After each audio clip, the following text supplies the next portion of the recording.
All right, I think we are good to go. I think everything's in. Hello, everyone.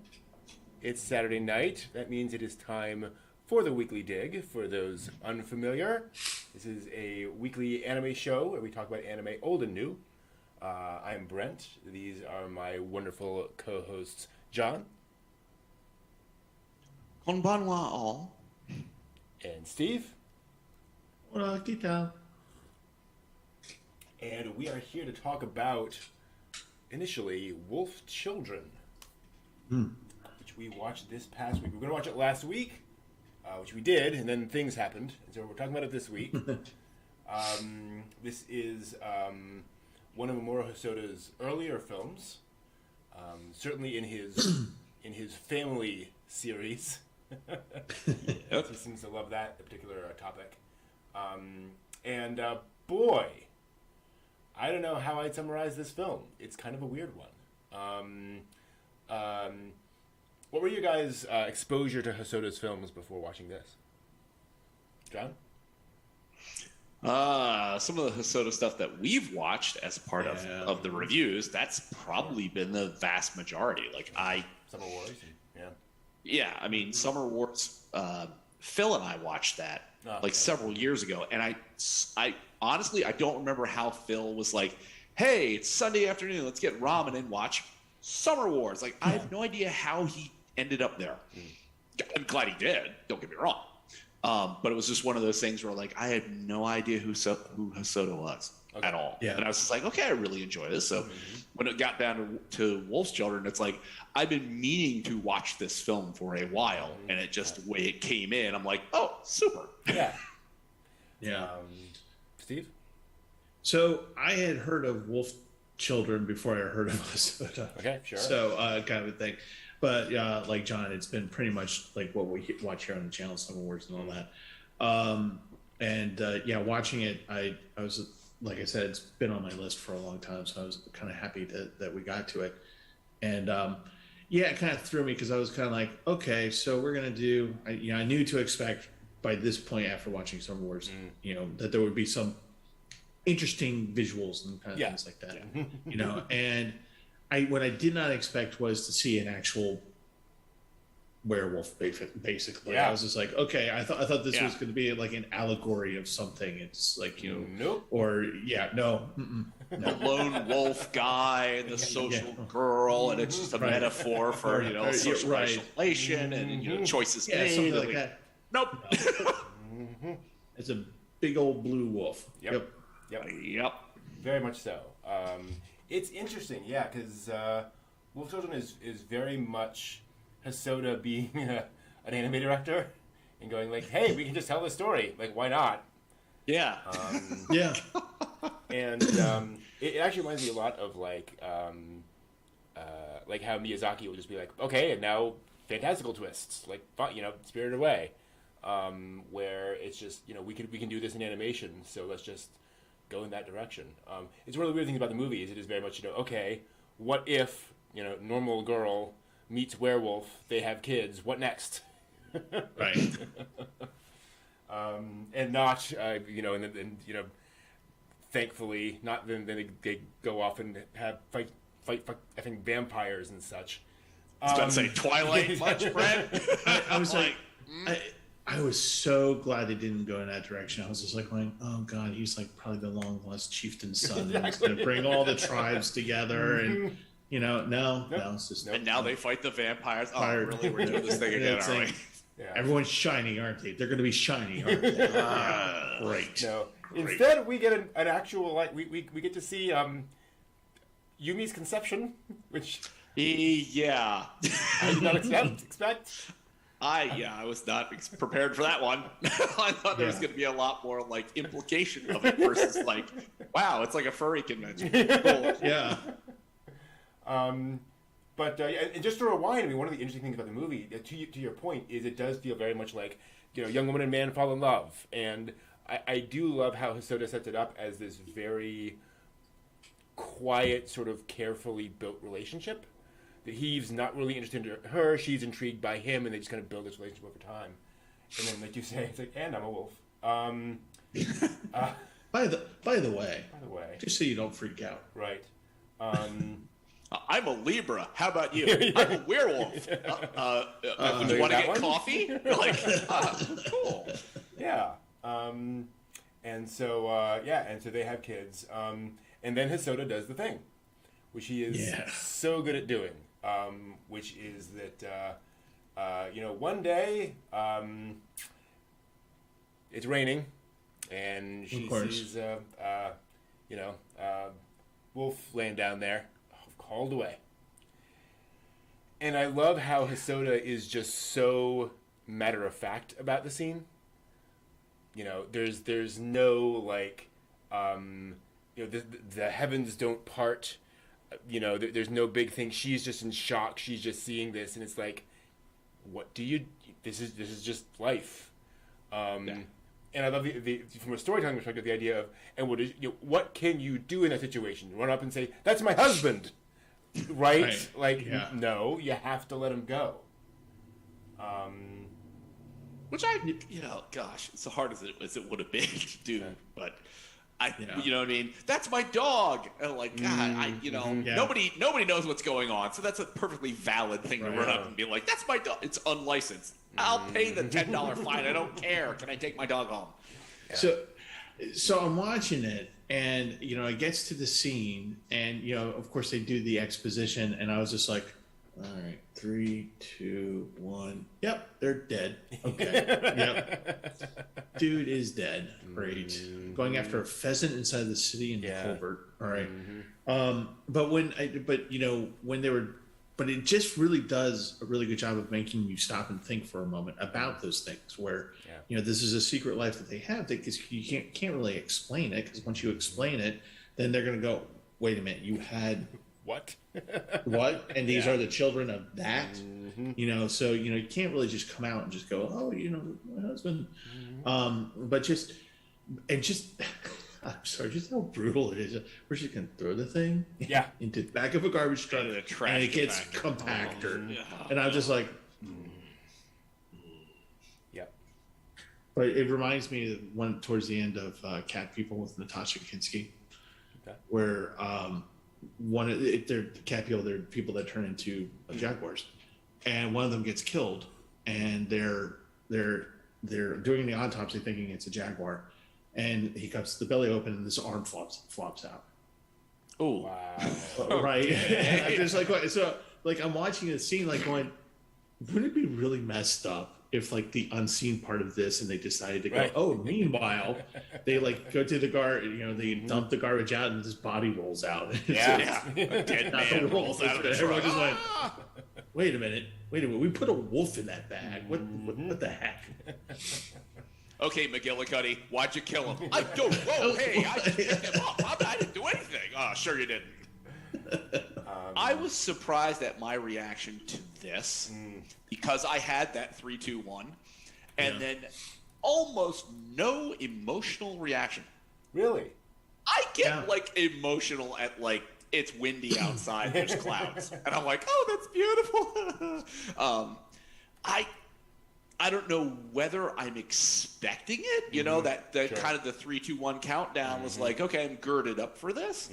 But it's like, I wanted, like, and I thought about it consciously. I'm like, okay, I want to be sad about this. I want to feel like the loss of the one she loves, the loss of the father of her children. Nope. I got nothing. Yeah. I'm like, wow, I feel jaded. And I don't know why. It happened. I observed it. And it just went by, and I just didn't get emotionally attached to it. It was because it was an exposition that was being told in the past. That's what it was for me. So we know. Yeah. So while it wasn't like hey, by the way, we're going to kill this guy off early in the story, just so you know. But it was kind of like as they go through the exposition, and she's telling the story, of how they met and all this stuff, and I'm like thinking to myself, going, he might as well be wearing a red strip. I mean, that's honest. Yeah, and so, he was marked for death for me. So it wasn't that impact. But I think what was more impactful for me was that scene of just the coldness of just throwing that away and just looking at her and feeling bad for her actually, and just saying, there's literally nothing, because the only way she can grieve is when she gets back home, and she literally has like maybe 5 seconds of being able to just fall apart.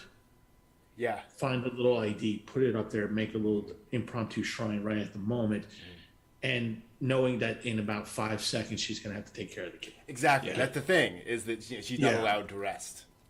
Right. Yeah. That's interesting because it hit me hard. I don't know why that is.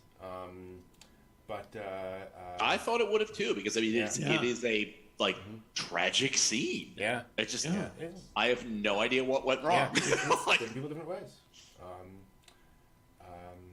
And so then we move into the cuteness. Let's be honest. Yes. The little kids growing up, the whole problem of that and being a single mother, and very much appreciating the difficulties of raising 2 kids on her own. Raising puppies. And so let's talk about that scene. And again, seeing Yumi, barfing on the floor with a silica packet. That's one that hit me. Because I was like, oh no, and obviously she's gonna live, but you figure, is this gonna be some ongoing physical problem with her or whatever? Yeah. So yeah, that part where I really like that. Well, it sounds awful, but I really like that part because it kind of shows you the reality of that situation. Yeah. Does she go to a vet? Because honestly, it's at first you're like, why would you take? Well, wait a minute. That's actually viable because of what's going on here. Yep. Does she go to the doctor? Will the doctor say something when the kid turns into a puppy? Because I think I would probably have a question or two if I were the doctor. And it looks like your little girl is a puppy. Wait a minute. And it might be easier for her to stay in puppy form. Say, look, just revert.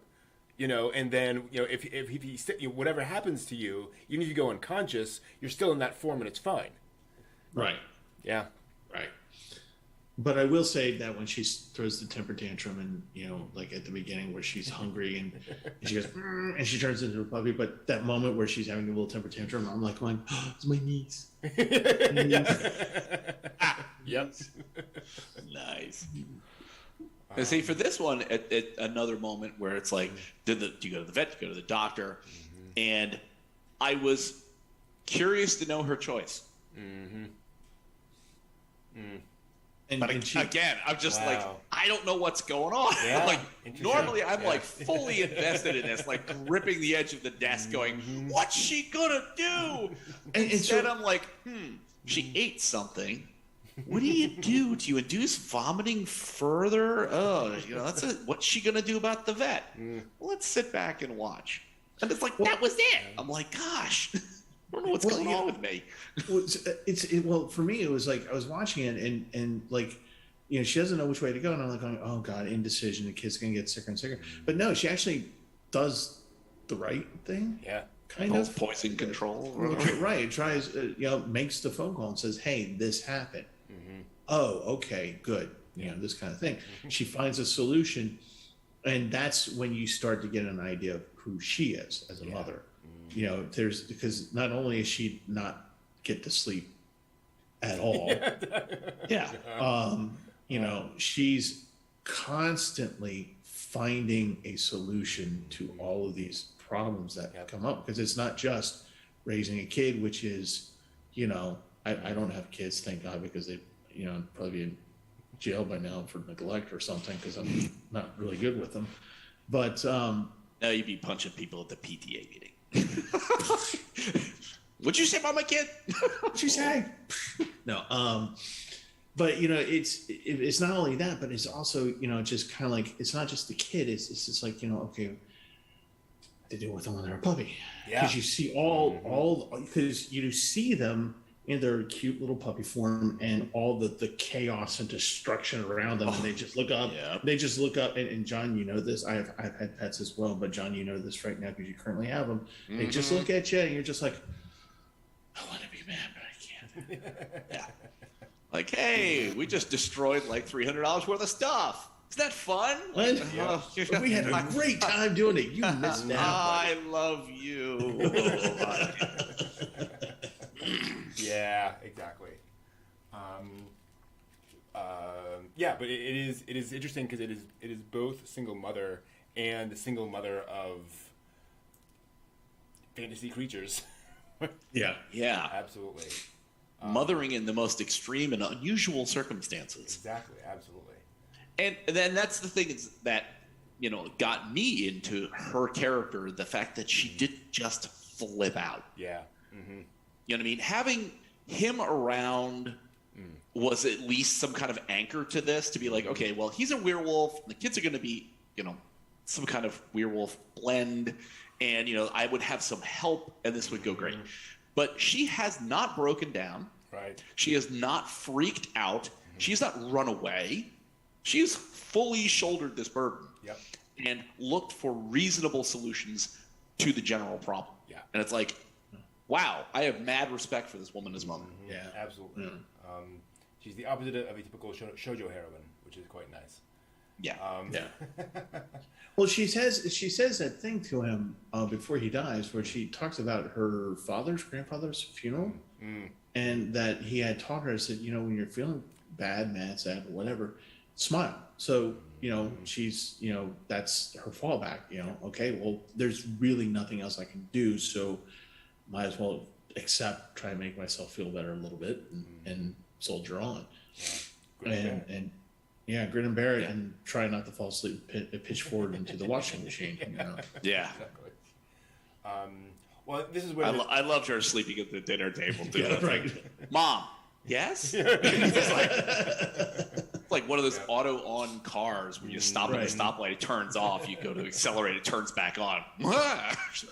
It's one of the such a fascinating thing about the film is it is so true to life, to the parenting experience, to the exhaustion experience, all that kind of stuff. Yeah. Despite the sort of fantastical element to it, because when social services shows up, it's like, oh right, of course, yeah, that's gonna happen, isn't it? Yeah. No vaccinations, no school records, no registry, no nothing. Like, oh God. Right. And can she trust them at school? Right? Like, yeah. They are immature by definition. Yep. Well, you get a sense of that because he, the father, doesn't go to the school. He just shows up. Yeah. Like he just sneaks into the courses. That's how he gets his education. Yeah. He's not registered. I mean, his job is a nondescript job. Yeah, and they do a really good job of kind of implying the fact that like just having that sort of nondescript part-time job is still like hard for him.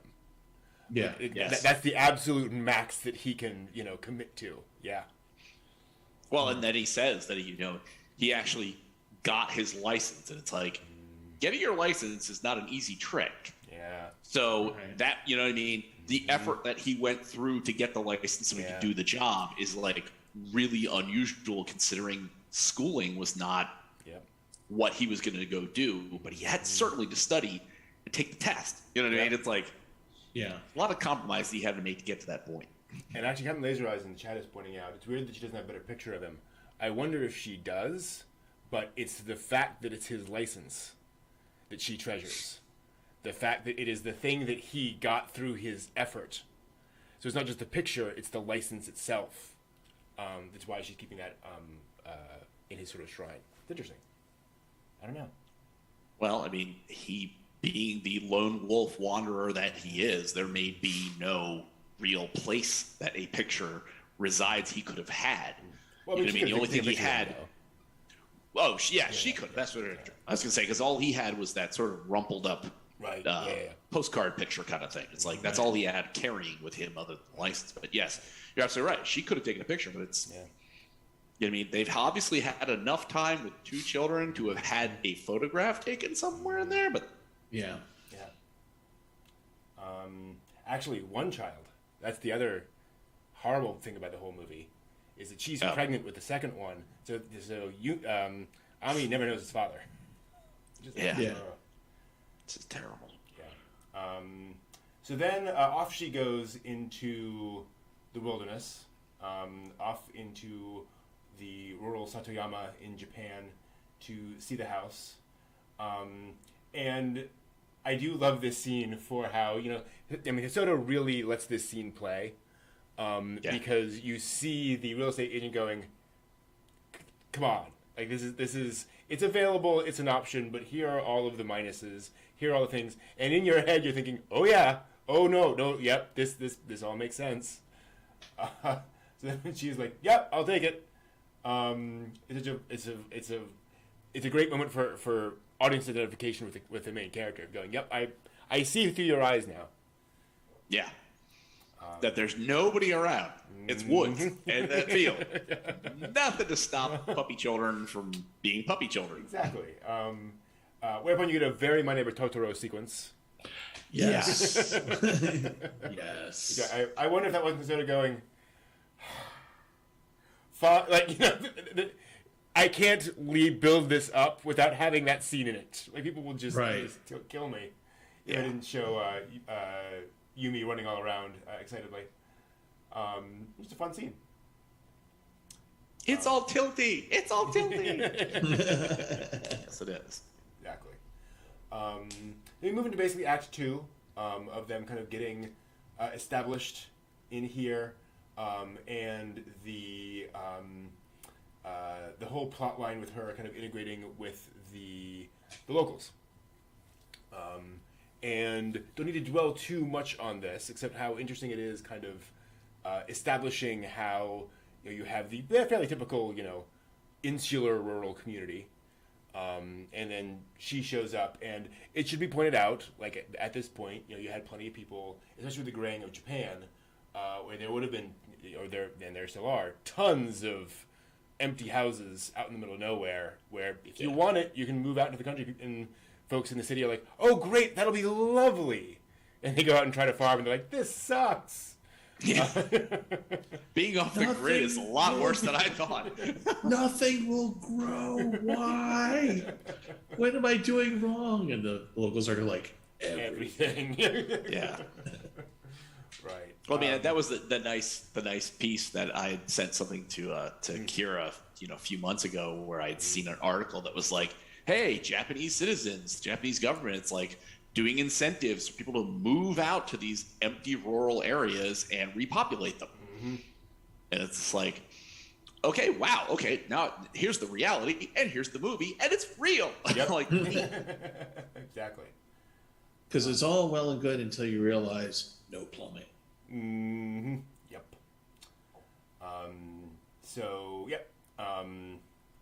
And so we move along with that as she starts to get help from the locals in the community, because she has no idea what's going on, but she has that grit and determination. And to your point, John, I think this does a great job of establishing the fact that she keeps moving.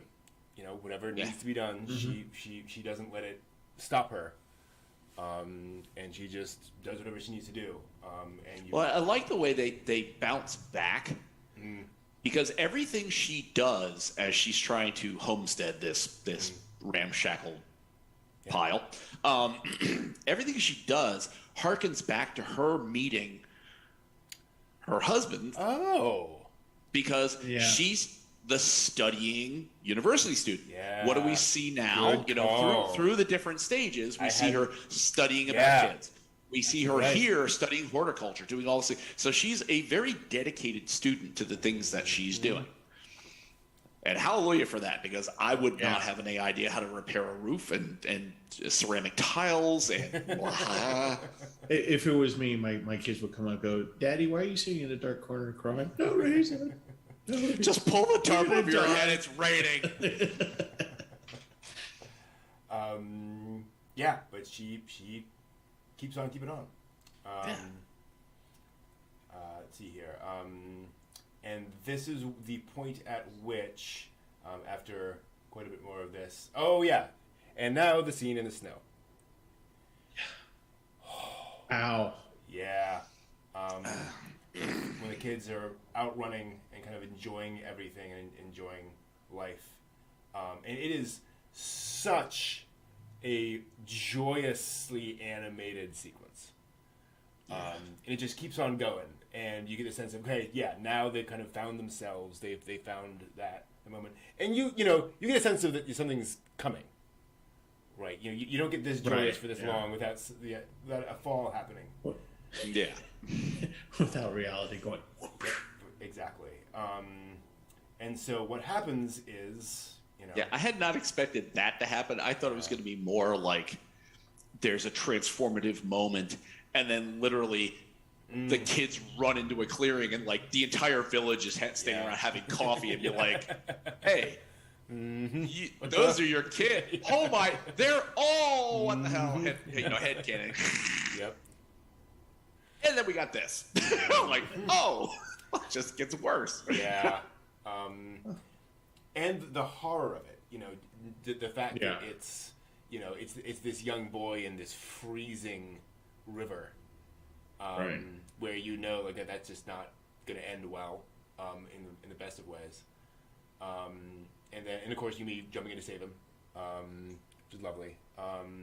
And I love that moment where you see the two of them. I hope this won't be a problem for YouTube.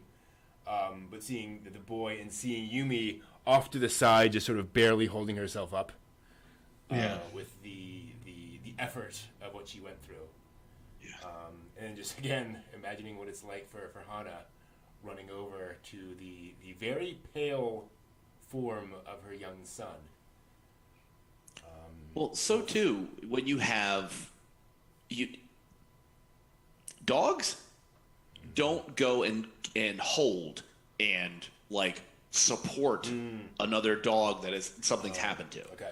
Yeah. You know what I mean? So it's like her sitting to the side. It's somewhat akin to dragging another dog out of the water. Right. Yeah. And the effort is, the energy expended, the effort is done, and now it's I'm recouping watching. Yeah. Exactly. It's like because without. This is a different circumstance, but most dogs don't have dew claws, which would be a surrogate for a thumb. So you can't. There's not a lot you can do as an animal with paws. So it's like I thought this was interestingly crafted because a full-on person, and this is not to be mean to say that they're not drawn and scripted to be like people, but a full-on non-transformative person would have been holding him and being like, "Are you alive?" And then trying to do chest compressions or doing so, but physically close to, my God, you're freezing to death. So I thought this was done really with a good eye to detail. Like they're stuck in that kind of we're people, but we're not people. We got some instincts that are not people instincts. We got some instincts that are animal instincts, and it's like this is a very animal sort of response. And it's like, oh gosh, that's a tough one to look at. Yeah, absolutely. Well, and especially just because, in Captain Laser Eyes, you're absolutely right in chat. I hadn't thought about this. This is just how his dad died. Oh, died. Yeah. Yeah. Yeah. Drowning. Yeah. Yep. Drowning in a river. Drowning in a river, chasing a pheasant. Yep. Yeah. There we go. Or having brought one back. It's hard to tell. It's covered with feathers, but yeah. But what a sequence. And knowing that he's okay and all that is just lovely. That he's okay, and yet we find out he's not entirely okay. Oh, I don't know about that. It awakens him to instincts. Well, that is the thing. It very much is the kind of. I think the moment for all of them of kind of coming to accept who they are. Yeah. And then moving on from there. And so then Yumi goes off to grade school. And they do a great job here. After having her little temper tantrum. Oh, God, yeah. Kid, shut up. Yeah. Good night. I want to go to race school. Well, when Ami gets pulled out of the river, doesn't he, when he revives, he says, I saw a kingfisher. Yeah. Yeah. And it felt good. Yeah. Mm-hmm. And for the first time, it's like that's where he's got this gears are spinning now. It's not just like, I don't want to do that. Yeah. No, that's scary. Yeah. No, I'm embracing this element of myself. Absolutely. But go ahead. Go ahead. Yeah, Sorry. Absolutely right. So after going to school, I really like the isolation here. How Yumi feels, alone in this crowd. which would make a lot of sense because she's been around nobody other than her family members, and so she's kind of doing her best there. And she's also had the strong advice of her mother to not transform. Don't do anything. Cause a problem. Here's the little chant. Say the little chant. Yeah. Yep. And yet, when sports day comes, or I guess when just PE comes, she outruns everybody else in school. It's like, yep. Right. Can't hide that. Yeah, and then I found this a really interesting scene for just because of what it is. When they go off to the nature center and see the wolf. Mm-hmm. Yeah. Because in a sense, it doesn't do anything at all. Like, this is not a plot moment whatsoever. And much of this film is not plot moments, but just establishing so much of what would happen with Ami later, and just kind of what he's internalizing about what it means to be who he is. This idea of being caged. And note that you only ever see the wolf through cage bars, which I love that detail. And just that idea that this is a possible fate. You're just kind of cautionary warning. He has that big worry because all the books that he sees, the wolf is the bad guy, and he's just like, am I a bad person? Am I a bad guy? And this kind of thing, until he meets another wolf and starts to understand, and then he kind of gets confused because the wolf is just not it's just captivity, so it's never known, it's never been wild. Right. And he's a little bit confused by that because he's had this moment where he's just like, I hunted the thing, it was great, I really enjoyed it. How about you? Oh, huh? And the thing just looks away. But I just thought it was kind of interesting that a nature center would have an animal in it. Maybe well, didn't they say it was surrendered? It was in a zoo or something like that. It was in a zoo in Russia, and it was surrendered, and they opted to take care of it. Yeah. There's no way to release it into the wild, so it just leaves this sad existence. Yeah. Yeah. It's a very effective scene. And at that point, I love how when Hana and Ame are going back on the bus and kind of talking through that, how they're sitting there and they both get closer to each other over the course of the scene, to where they're both close, as you realize this is kind of a bonding moment for them to kind of understand a little bit more about what's going on. One of the things that's I think important for the movie is how when they're earlier in the film, when they're in the park and the kids are running around and she decides to leave Tokyo, she says, I want you to at least have this choice. So everything she's doing here is really about giving her kids choice and letting them kind of find their answers. And you see it really well in the scene with him on the bus, where she's just kind of gently nurturing him and helping him to kind of find his answers. She's not telling him what to do. And that is really what's helping, him appreciate her more. I think it's just really cool. Well, also the ministry-directed parenting guide has absolutely no subchapters on wolf children at all. Sadly, yes. I can't find it in the index. Where is it? Why does the fact not address this? Sorry. I'm with you, Captain Laser Eyes, too. I was hoping that the wolf would start talking, that we did something with the wolf. Yeah. But, no. So did any of you have a wolf's rain moment when they first totally. showed the wolf? Absolutely. Yeah. No question. Yeah. When he just turned around and his eyes are kind of golden, I was just like, straight. Yeah. What's going to happen now? And I think that there's also a certain aspect of it playing off that this is a movie with fantastical, creatures. And so that absolutely could happen. I mean, it's, Hana, hunkers down and asks him a question directly. And I think that the point is that, not everything is fantastical. We've moved into a realistic phase. But yeah, I was hoping. Well, that's what seeing Ame look at this and seeing a caged wolf.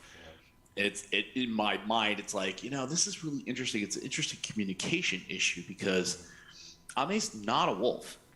Right. Yeah, that's the thing. Right. And so it's like he doesn't even have the benefit of his father being like, listen, as a wolf, this is the thing and Ame's not old enough to have read up. Like his mother is reading everything constantly, learning and trying to grow how she's going to approach this. Ame's not old enough to be like, okay, it's more about eye contact and tail posture and blah blah blah. So he has no idea how to interact with a true wolf as a werewolf, and that kind of the distance that gives him, that the bars separate them, quite literally, wolf from werewolf. That it's like bridging that gap is difficult because Ame just doesn't have the tools to do it yet. Right. Absolutely.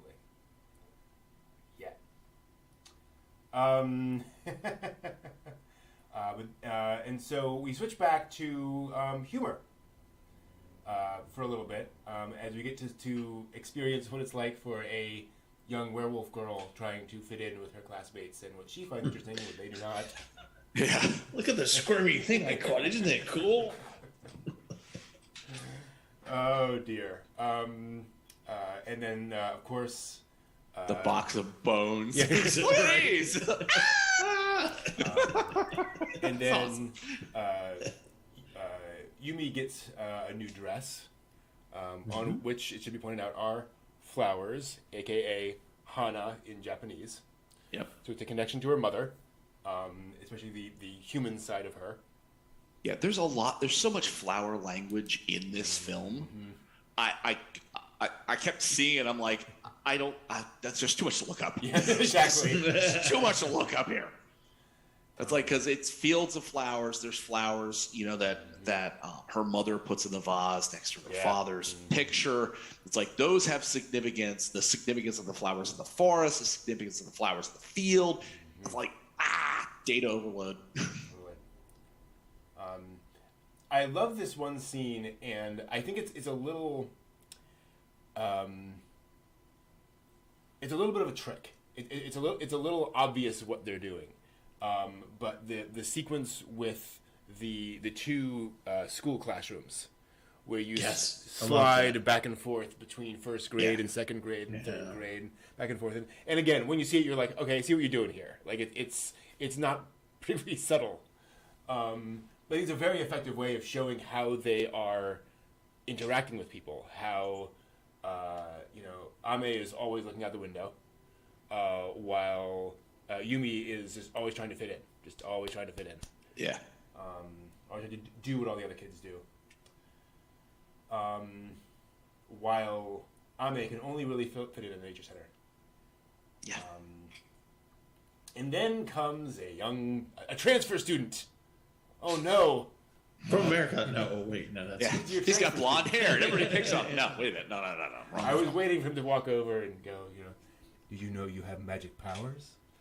And, off they go on the adventure. But not quite that. Instead, and I mean, they do watching this film the second time, I didn't pick up on this the first time, but like, he sees Yumi from across the room and like, he's smitten. Like in that 12-year-old boy way, he's narrowed in on her. And so he goes over and starts talking to her. In what turns out the worst possible way. And she deals with that in the most classic, tween girl fashion of "get away from me." Yeah. And it just, it just keeps getting worse and worse and worse and worse. And then it gets as bad as it possibly can. Yes. Boy. What are those scenes that go ahead. No, I was just saying, I thought, it was almost like a little bit of a red herring throughout from that point in the movie on forward, where he says things he does things like, you smell like a dog, things like that, and you're just like, because you have another moment of a red herring of sorts with another character that does that. Well, Matt does that, but Yeah. he does that, and then I don't know. Maybe it's because he's a 12-year-old boy that can handle. Oh yeah, she just turned into a wolf and tried to claw my eyes out. Exactly.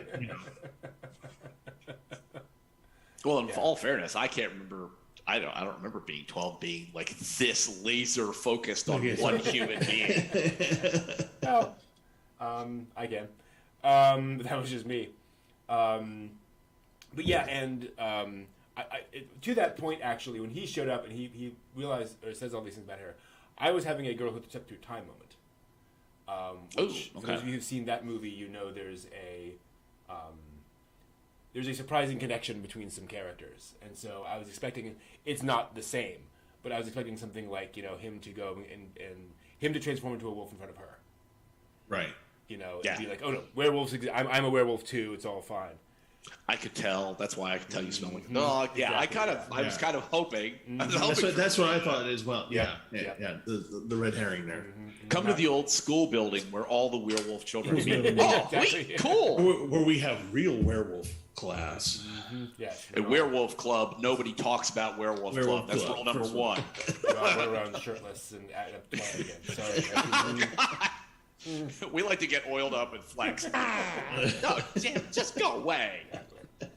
Oh, you werewolves! I just had a thought that maybe this could have crossed over with Blood Sea or something like that. Oh, baby. So that goes in a whole new direction. Yeah. And it going back and rewatching this, I had forgotten just how long this sequence goes on. Like this larger sequence of her hauling in front of the principal's office, and everyone's trying to be as reasonable as possible, other than the boy's mom. But also someone tried to rip her son's ear off, legitimately. There's yeah. And then of course the boy says it was a wolf, it wasn't her. And I do like the fact that you get the sense that up to this point he hadn't even thought to say that, but he's like, oh, that would get her out of it. That would take care of it if I just say I saw a wolf, which of course it doesn't. But it's kind of like that sweetness of him of going, oh well, no, I can make this all better for you. And also, it's kind of an homage to the idea of a boy who cried wolf. Yeah, exactly. You know what I mean? Absolutely. So it's that's a nice little sort of blink right in there. Great point. And then she or maybe he literally just realized, oh wow, I was really creeping on her. So, yeah, could be. Maybe I got what I deserved. There's a thought there, Junior. Yeah, see that. Maturity, it comes to us in many different ways. Sometimes it's being mauled by a wolf girl. But then she goes back to her homeroom, and then she runs off, and then she goes to her mom's car and has kind of a breakdown there. And they really, and it doesn't feel like it's milking the scene. It's no, these are the emotional beats that come out of a moment like this. Yeah. And of course he does the correct shonen thing and shows up at her house every day with her homework, and tries to help her that way. And all is well. And then Junior starts talking about Sensei. Oh! Okay, so did any of you think that the possible connection between the really nasty old guy is the fox? Oh, of the mountain. Whoa! No, I never thought consider that either. I was thinking just Totoro when they were wow, thing, and I was just like, no shit. Oh, sorry, no joke. Yeah, the fox as the old man would make a lot of sense. Mm-hmm. Yeah, I love that. Because he disappears, because he drops out of the movie at a certain point. Mm-hmm. And when he starts talking about Sensei, and he is taking an interest in what's going on, and you do know the story from what the father had told her, which was, they took me out to the country, to this kind of place, and she was looking at the postcard and kind of correlating that this might be it. Yeah. So maybe not wolf, but maybe this guy was just like, oh, I know what you are. You have to keep quiet. Yep. And at a certain point, he's just like, I think the boy needs to do it this way, and that's because that's it. Anyway, that's supposition on my part. But. No, so the old man is a trickster kitsune. Yeah, exactly. And again, to point out, kitsunes are like shapeshifters. That is a powers they have well beyond any conception of werewolves. Love that. I thought it was the wolf. I thought the wolf had been staying quiet the whole time, and was now going to be the boy's mentor, and was the boy's secret mentor. But sadly, no. I love this. I think it's a lot better. Well, the fox even, in retrospect, the fox even had the grizzled kind of narrow, shifty eyes of little angry grandpa guy. Yeah. Gosh, Steve, that's a good. I hope that's really true. I hope somewhere Soda has that, like some kind of penned-in book, be like, and the old crank in the village is the fox. Be like, oh, hell yeah! And we'd be remiss if not mentioning the, again, very Ghibli-esque, tone of these scenes, the massive trees and all that, where the heart-shaped kind of glade and stuff. It feels very, very Mononoke, as appropriate. And here's where you start. I mean, you can see a giant wild boar, which is like, wow, all right, on the nose. It's got snakes crawling out of the eye. Oh no! Absolutely.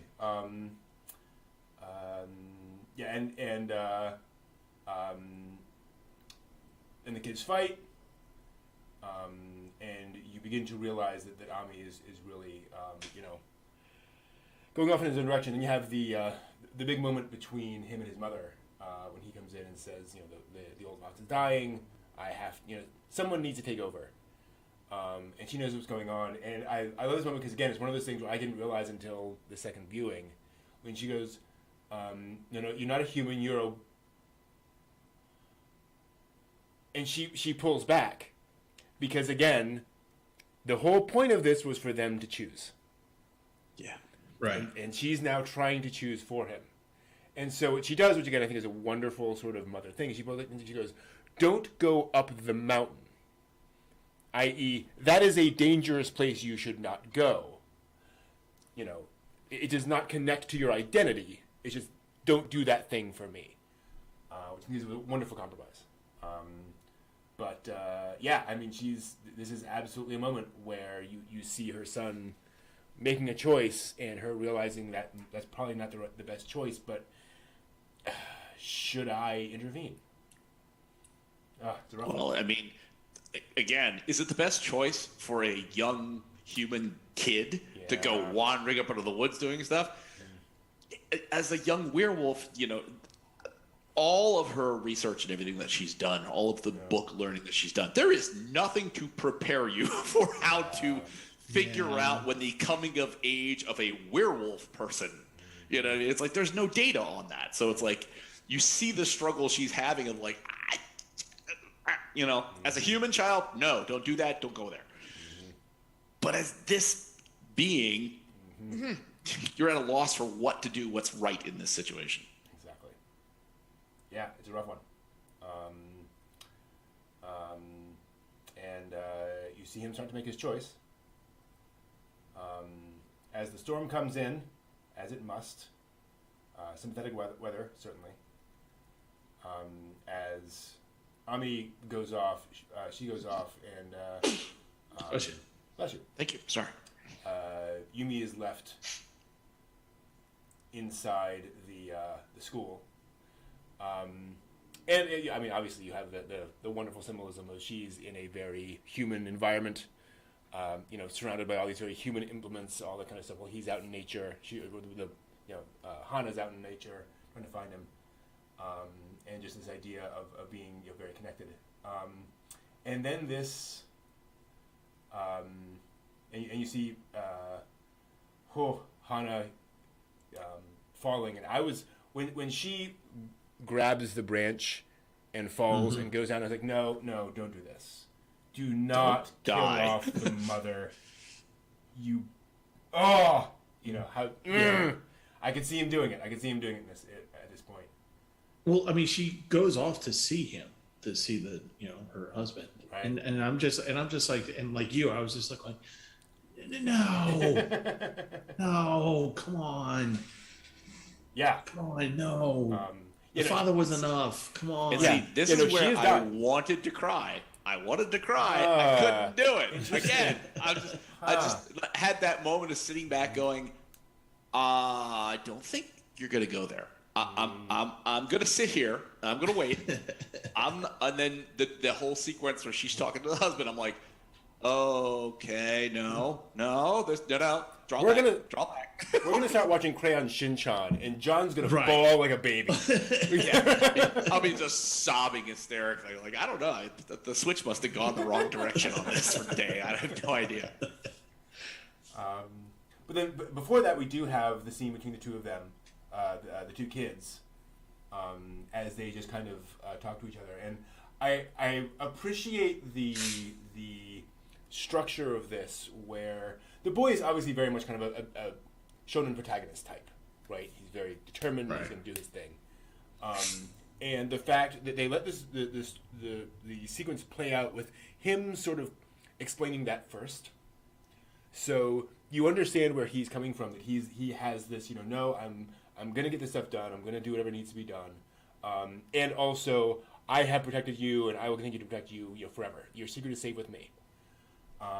And that is what she needs to be able to sort of open up to him. What's the term? Relationships are Dynamic? I guess relationships are built on trust. Okay. Right? That you need that mutual trust in each other, but the trust must be earned. That was the other part of it. You don't just trust blindly forever. And it's the fact that he opens up enough for her that allows her to trust him to then open up to him. I think it's a wonderfully mature relationship the two of them have in that sense. And it's really interesting because Hosoda uses the same thing in Bell. Oh, really? Yes. Nice. Okay, exactly the same thing, where it's about the question of trust. And it's like, oh, okay, cool. Neat. Yep, absolutely. Interesting, because that's not really a theme in Mirai. It's kind of a theme in Girl Who Took Time. It is kind of a theme in Summer Wars. It is a theme. Is it a theme? Absolutely. Yeah. Interesting. So Hosoda's building, growing, changing, getting stronger, faster. Sure. We can build them better. Exactly. The 6 million yen man. Well, one of the things that I liked about this sequence was, again, they're going through the thing, and it's post storm, and so the wind, the clean wind after a storm comes through, and so I like how, and the other part of this I like is that we're not spending so much time on how they transport. They just right. It's just we're not gonna play that game. We're not gonna add 5 minutes. Yeah. Yeah, we only got that when the father started. His hands started to change, and then he changed, and then that's it. It's like, okay, there's your explanation. If this thing happens, we don't need to do this twice. But when she changes, and she the curtain blows back in, and she changes to show him, this is what I am, and before he says, oh, I already knew all that. This, what I thought was interesting was that on her change, when she decides to change, she does not go full on animal. The husband did. Yeah. Even though he was humanoid, he had the snout, like the huge. It was a wolf's head. Yeah. She chose a very human looking wolf. Absolutely. And the son, he chose to go animal. Like he didn't even go hybrid. He just went. Boop, he went straight to wolf. Full on wolf. Yeah. Yeah.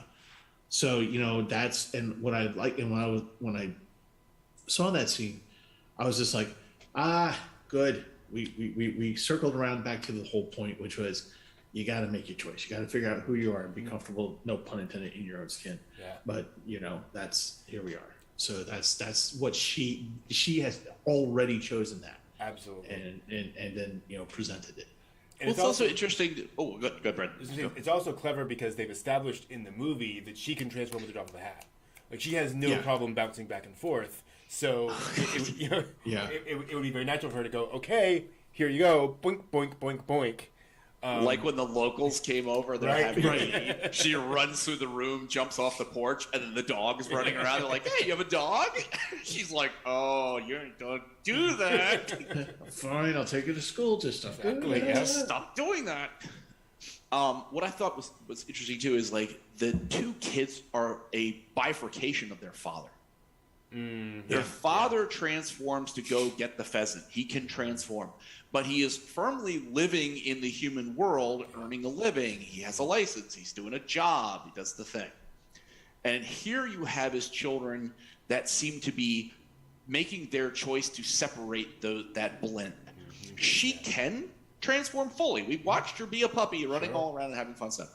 She doesn't do that here. She just sort of does the halfway. And she's firmly rooted in being amongst people. Yep. And her brother is nope, I reject that. I'm going with the wolf side of me, and I'm going, all in. I'm all wolf. I'm going to, wander around and take, she showed me what has to be done on the mountain, and I'm going to do that. I'm going to embrace this. And it's just a very interesting choice aspect that splits their father's compromise into two different camps. Yep. Absolutely. Which neatly brings us up to the end of the story, where Ame clearly rescues his mother, brings her back to safety, but then he's leaving, and just kind of leaves his mother there. Oh, sorry, I'm getting a little verklempt. And off he goes. And so, but of course, her reaction is to smile. And then we get our denouement, where we find out that Yumi's going off to junior high, which is 2.5 hours away. She's going to dorm out there, leaving her mom behind, smiling. What do you all think of this ending? Because I have thoughts. So I accept that he becomes the protector of the mountain, that he's the wolf, and that's the thing. And because this is about choices and with what you are. She has clearly demonstrated that she can actually go farther than her father did, which is she doesn't have to live a monastic existence in fear of being able to change. She has firm control over this. And then they talk about the mother. Like she never left those. She stayed there, and she's still in that house on that mountain. On that mountain, and listening for the cry of the wolf, knowing that her son's all right, all this stuff, and I'm like going,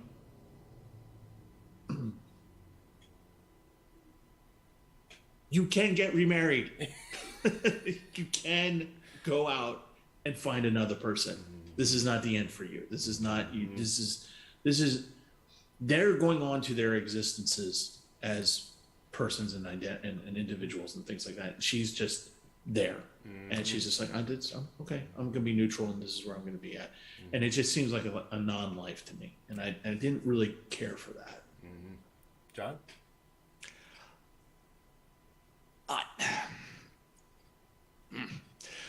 When I got to the end of it, the thought of that, mom's still there in the house and on the mountain, is that she was acutely aware of the choices that she gave them to make as people. That her daughter has made the choice to go off to dorm, to go off to school, to continue on her path in the human world. Ame is on that mountain. So Hana is on this mountain by the choice that in case. And that was the kind of sense I had to it. It's like she's carved out this life. She's a member of the community now. She's gotten the house in shape. She's built a life in this community. But she also has this concern for her son, who has gone off into the woods and has gone off onto this dangerous journey in life, and that she's here. She's content with being here, but it just kind of felt like she's also here because in case something goes wrong, he always has somewhere to come to. And it's like you never had a sense for their father that he had a place to be. He had the wrinkled old postcard, but he was a drifter in the human world. And it's like if her son has to come back to somewhere, Right. It's that house and it's her on that mountain. Right. Right. And it's like, that's kind of the sense that I got for it. It's like, she respects the choices made, but she doesn't really have to worry much about her daughter. Right. She still has the concerns about what could happen to her son. Right.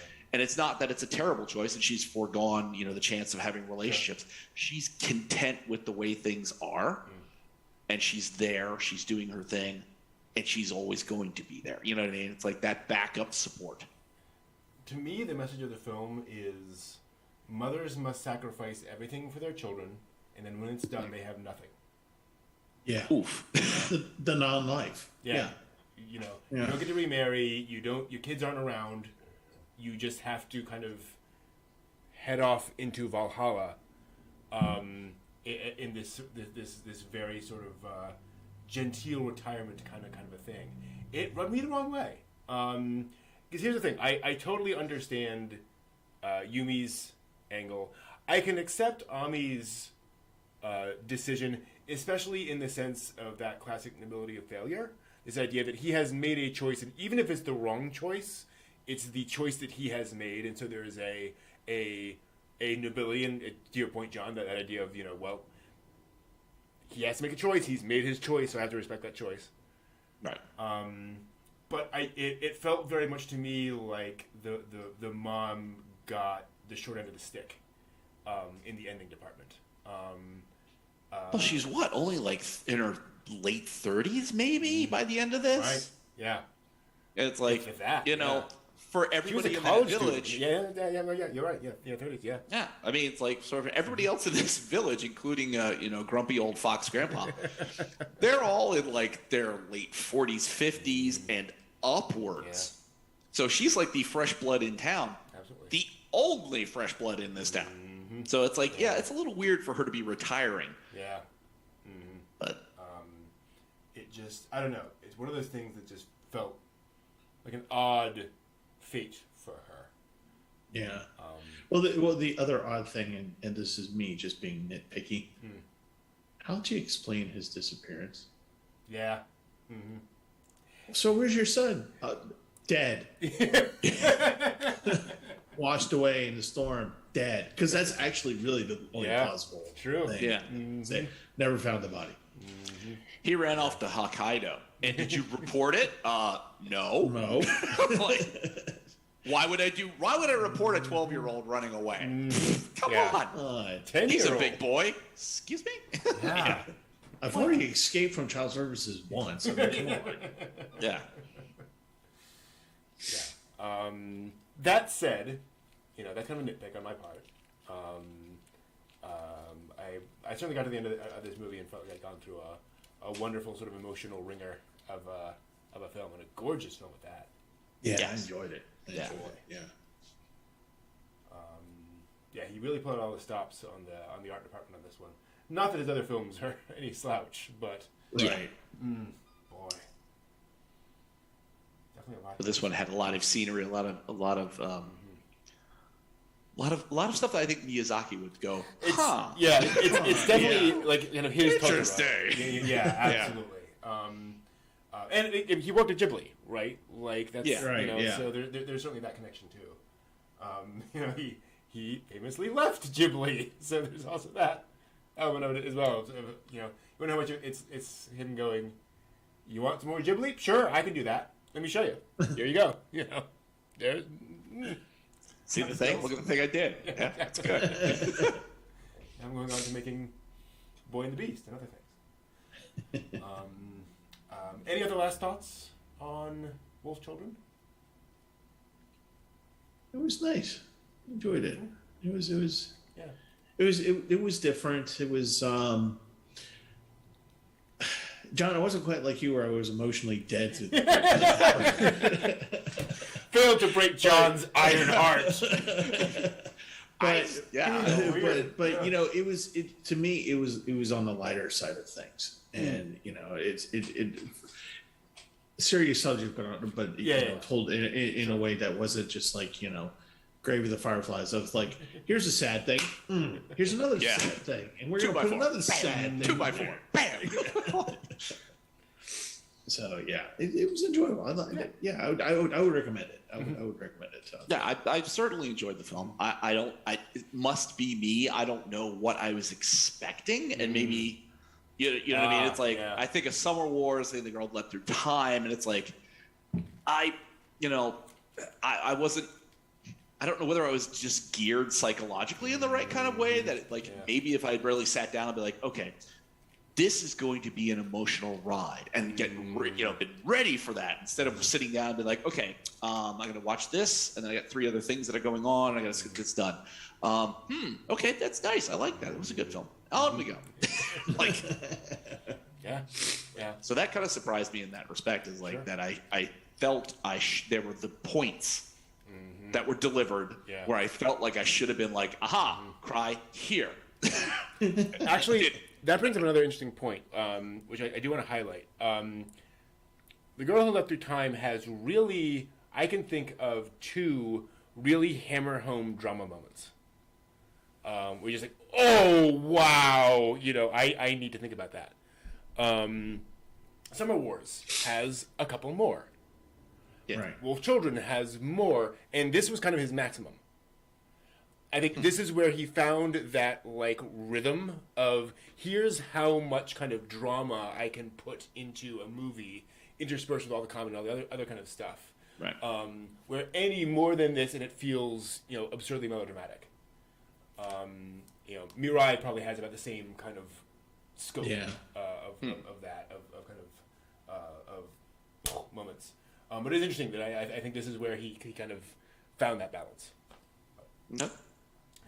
Cool. I think that'll do it for Wolf Children, a.k.a. Wolf Children Ame and Yuki, or Okami Kodomo no Ame to Yuki. And we're going to go ahead and take a quick break. We'll be back in a few minutes to talk about some more recent anime, potentially. Ame's rain and Yuki's snow. That is true. Which kind of things. That's nicely. All right, so we'll be back in just a few minutes. See you then.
Hello, everyone. We are back.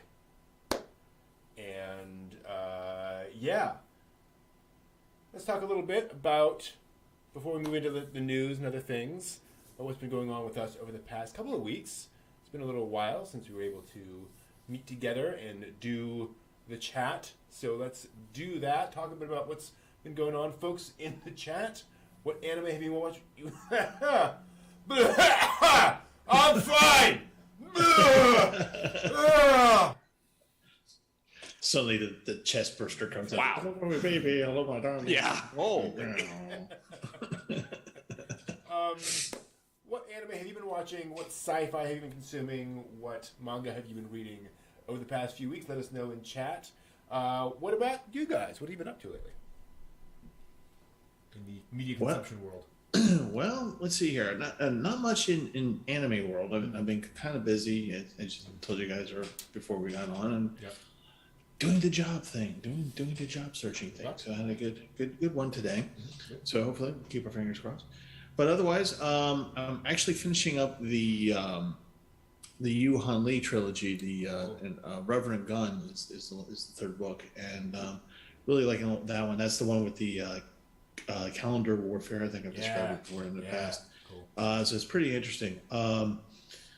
In my business, for those of you who don't know, I work in a liquor store, so I get a lot of samples and things. And one of the cool things that happens is that sometimes they like have little gimmicks. So this is actually like a little from vodka. This actually came with the vodka. Okay. And it's a What? So it's so you can kind of see it right there, right? The that's the USB port, so you can put your phone into that, or whatever, and it's a speaker. Gotcha. Yeah. Oh. Nice. Okay. And it can plug into your Bluetooth as well. So if you have a Bluetooth, you can actually, I don't know, but it's one of those free little gadget things that I get from time to time. I thought this one was more amusing than most, because usually it's like, here's a jigger, here's a cup, here's a glass, here's a bar towel. Yeah. So I was kind of. Here's an AA pamphlet. Thank you too much. But in terms of reading, I'm still working on Opus, which is just all right. Yeah, I'm loving it, but it's definitely Satoshi Kon.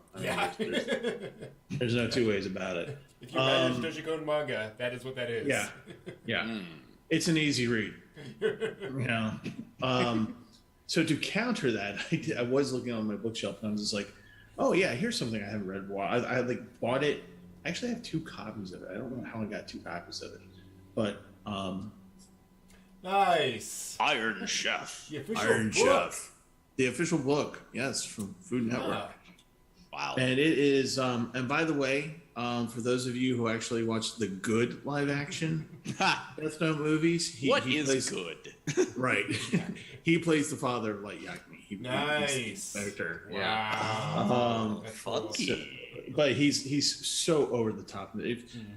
For those of you who have never actually seen this show on Food Network, this was glorious, and he was just so over the top. But it's just secret ingredient. Bell pepper. It's just, and it's just fun to just kind of read it, because like there's terms like it goes through it. It's like technical at points, and then they'll drop into the narrative of just like, well, this one Iron Chef's wife was so upset that her husband had lost, that she would not leave her apartment for a week. And I was just like, what? I thought these were all like gamed out or whatever. But so yeah. Anyway, so like I said, I discovered that I actually have two of these. So I don't know if anybody wants this, but we'll see what happens. I got an extra one if you want it. Fair enough. But yeah, that's kind of. Oh, and I'll throw it up for auction at OnCon. I'm not averse to that. I'm not averse to that. And autograph it with somebody who might have actually been a part of it, and nobody will know the difference. Right. Well, I can say that I have been to Morimoto's restaurant in Philadelphia. So, nice. Okay. Yeah. Nice is it was like a 4-hour feast and sake tasting, and it was just glorious, and I was fat and happy afterwards. And how many years ahead did you have to book it? 10 months. 10 months. Oh, jeez. 10 months. Wow. And you will be very surprised when you go into Philadelphia as to exactly where it is. You're just like going, I don't want to leave my car. Yeah. Interesting. Yeah. South Street. South Street. Yeah. Yeah.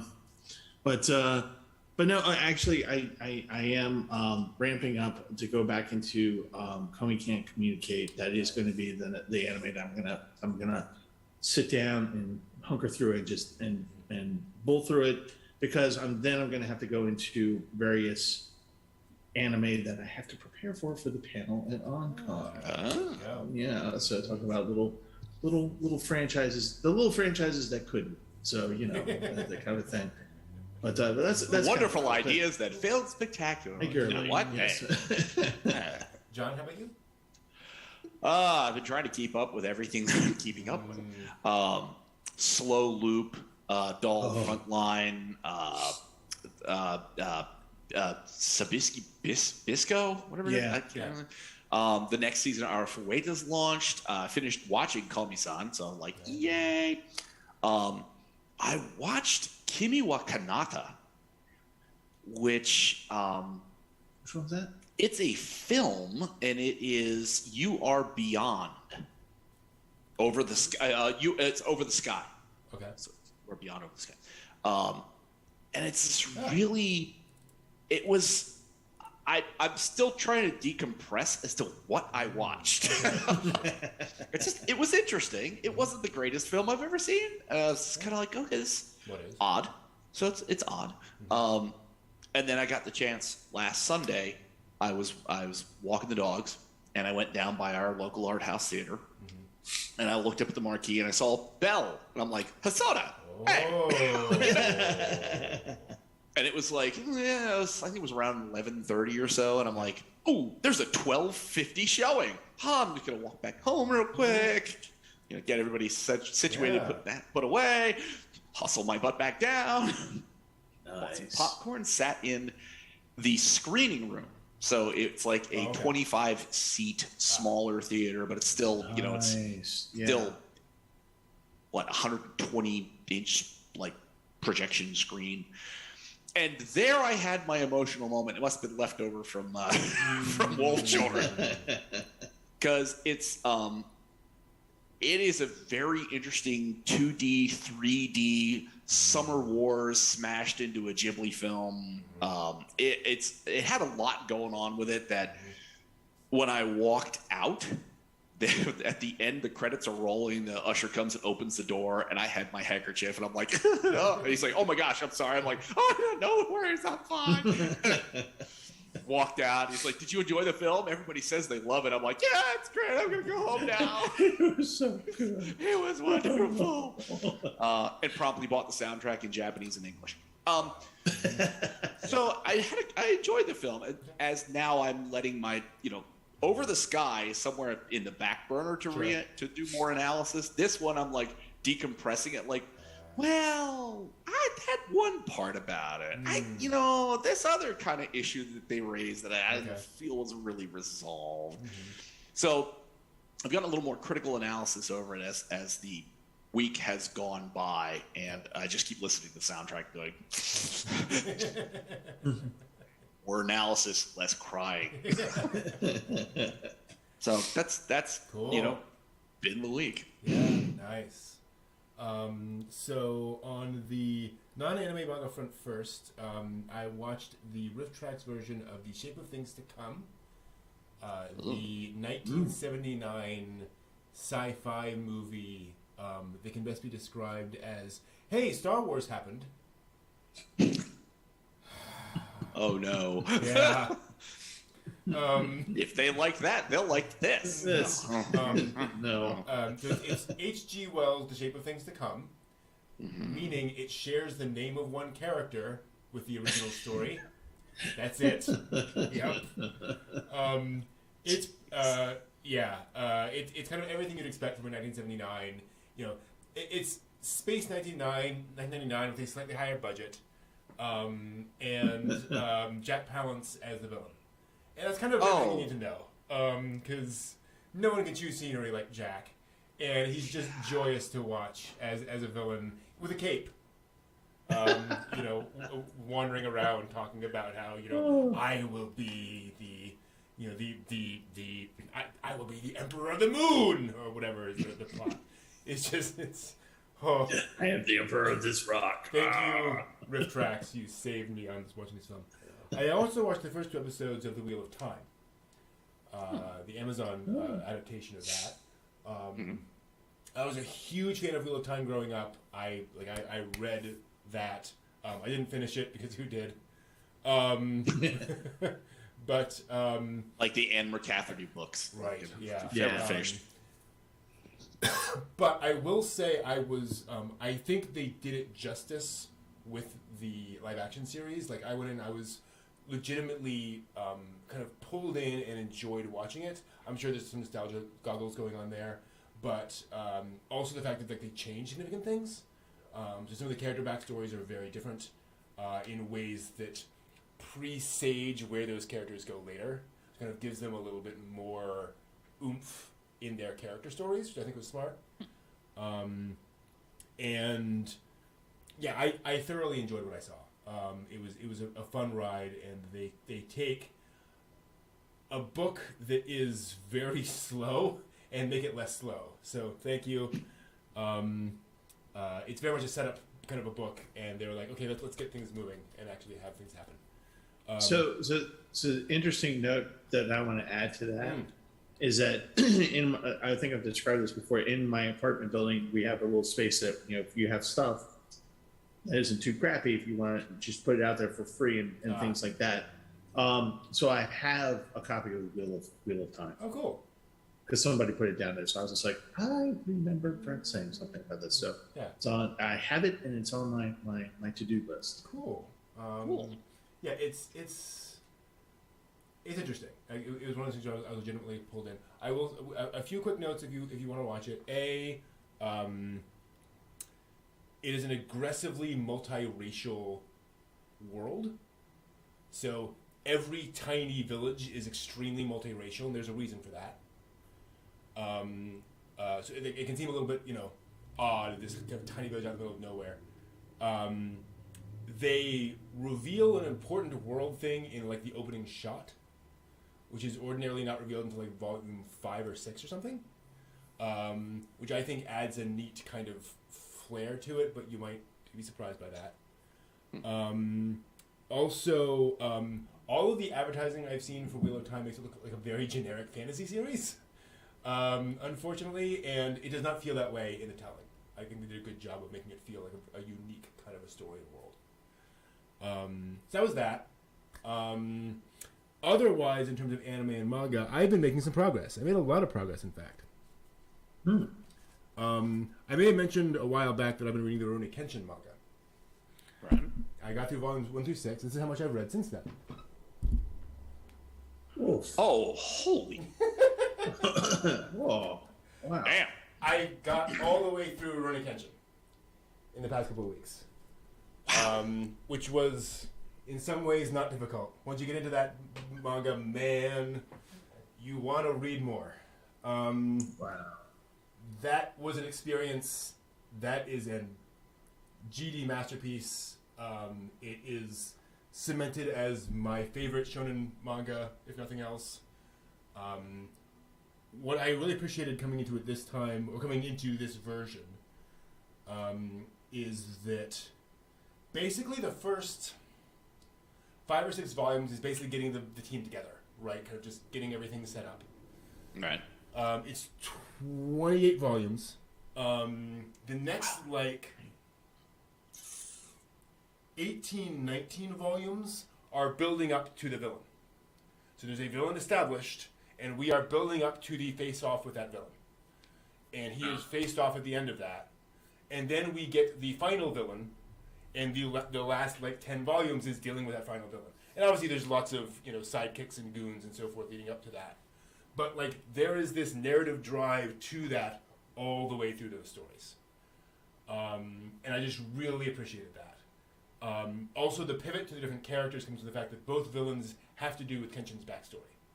So we deal with one aspect of his backstory, and it's okay, Kenshin, now that we know there's this thing, we need to understand where you came from. You can't just be some random guy.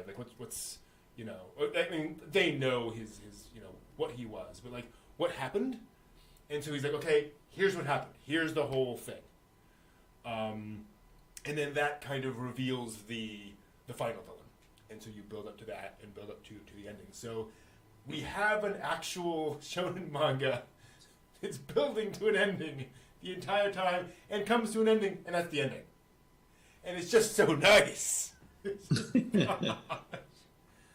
I'll also say it is fundamentally, I would argue, mostly an action comedy. So it's an action story that uses comedy to kind of release the tension on the action and kind of the build-up of the drama. Little comedy, somebody reacts to something, and then we kind of continue building up the drama. And he's pretty masterful at using that to ratchet up tension, kind of release, but then use that to ratchet up more, to build up more, without it turning kind of absurdly Dragon Ball Z, melodramatic drama, where if you just have that for too long, it just kind of comes over the top. So that actually works surprisingly well. And then we're working in all the other drama and romance stuff. He actually describes it as I think the term he used was the Meiji era action romance, or something like that thing. There's not that much romance in the story. I mean, it's a romance in probably the more broad sense of romance, like planetary romance, right? But there's not much lovey-dovey stuff in this. It's pretty light all the way through. Also weird for those of you who've watched the anime. They do the backstory with Kenshin in his past.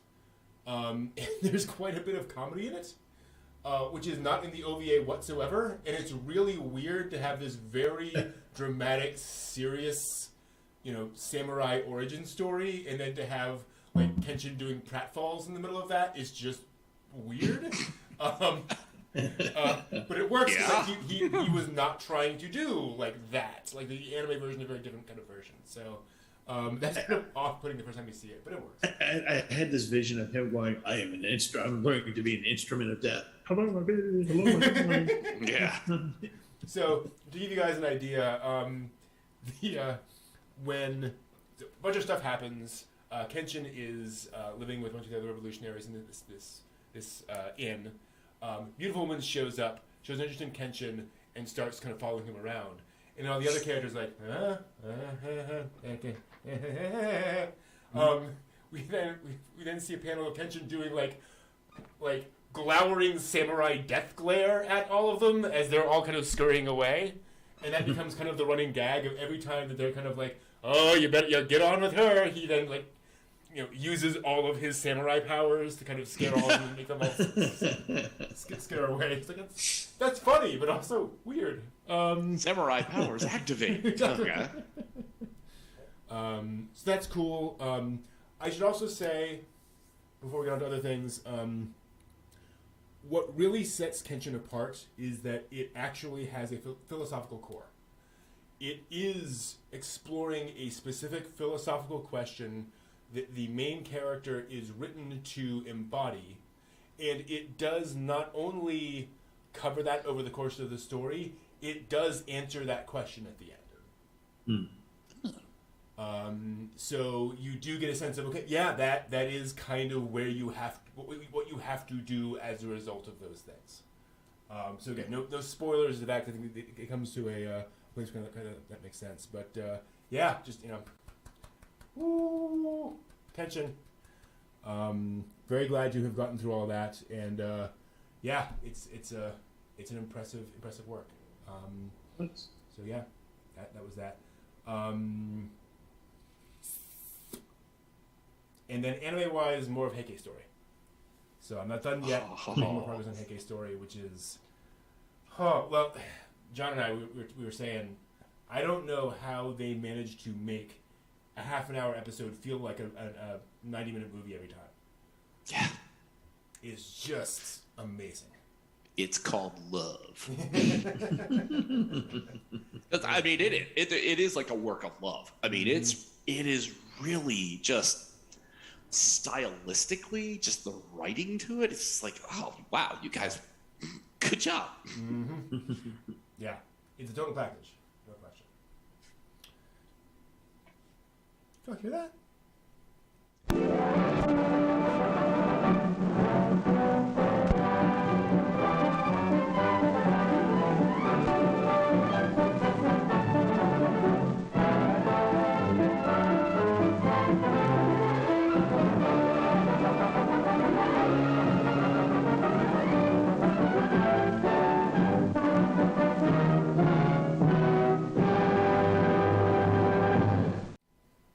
Welcome back to the latest anime and manga news for the week ending January 29th, 2022. Let us get into it. It seems that international auction house Bonhams noticed the success that Heritage Auctions had across their two Art of Anime and Everything Cool auctions last year, and had decided to get in on the action.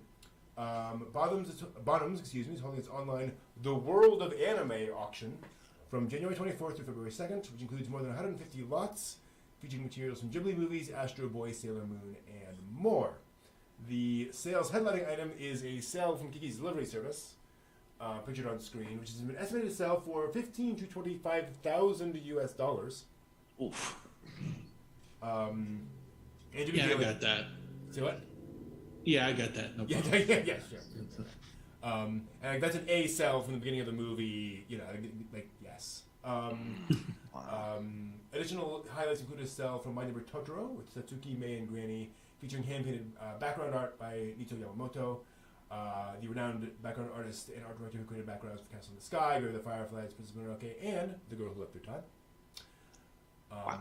Along with the auction itself, there's also a seminar titled Inside the World of Anime on January 25th, a couple days ago, to discuss the history of anime, shifts in international markets, collector trends, and preservation tips. So here's my question. Do you think this is a trend of big name auction houses doing auctions? Or is it just kind of, one person does it, somebody else does it, it happens, they just happen to be, close in time? I think they're starting to see the appeal of money with anime. I mean, seriously. I mean, in all seriousness, I mean, these auction houses do get into some, before, anime made such a big splash with them, esoteric things that people want. And I think they just finally figured it out and just said, oh, these are actual things. These are actual, could be considered art. These are things that, people do want and they will auction $15,000 for it to sell, So I think that, I think it's going to be a trend, but I don't think it's going to be one of those. I think it's only going to be the big ones, and they're going to do it sparsely. Yeah. I think I think that kind of a thing. You don't think Christie's and Sotheby's is going to jump in on this? Probably not. I mean, maybe Sotheby's or one of the others if they're just doing straight up Ghibli. Something that's something done like that, and like a special event. I think this is actually going to be something where they're actually going to send people out to find the things to auction, because I think anime is finally starting to catch on for a general populace with Bell and of course Moving Train and all that. So I think that they're finally seeing, oh, wait a minute, hey, this is a thing. We got to get a commission on it. Yeah. Make money on that. And as we were noting that, earlier, one of the problems is that auction houses need to be able to speak to the item. Right. You need to be able to do the research and understand. I think anime has gotten to a point, research-wise, that now the auction houses feel comfortable, being able to do the research, to know what they're talking about, to say, okay, this is clearly this item from this thing, which has this cultural significance, etc. Right. Yeah. Who knows? Speaking of Ghibli, though, some good news if you're in Japan. The long-awaited, get in there. Yeah, the long-awaited Ghibli Park is officially coming this year. Studio Ghibli producer Toshio Suzuki and Aichi Governor Hideaki Omura announced this week the park will officially open on November 1st, according to the announcement. As previously announced, the year will bring the opening of the giant Ghibli warehouse. Come on down to the giant Ghibli warehouse. We got all your things. Just look for the big Totoro on top. Oh, cool. The Hill of Youth and the Dondoko Forest areas of the park, while the Mononoke Village and Witch Valley areas will open at the end of 2023. The Ghibli Park is built within the larger Aichi Expo Memorial Park, which served as the 2005 World's Fair. The Hill of Youth area will feature buildings inspired by Whisper of the Heart, Castle in the Sky, and Howl's Moving Castle, and will serve as the entrance area. A picture posted on the official Studio Ghibli Twitter on Thursday, I showed on screen, showed the construction of the World Emporium, which is the antique shop from Whisper of the Heart. So that will be a thing. The Dondoko Forest is created within the existing forest in the larger park, and will hold a recreation of the shrine and path from My Neighbor Totoro, complete with a 5.2 meter tall wooden Totoro playground statue.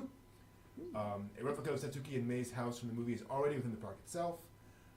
The giant Ghibli warehouse,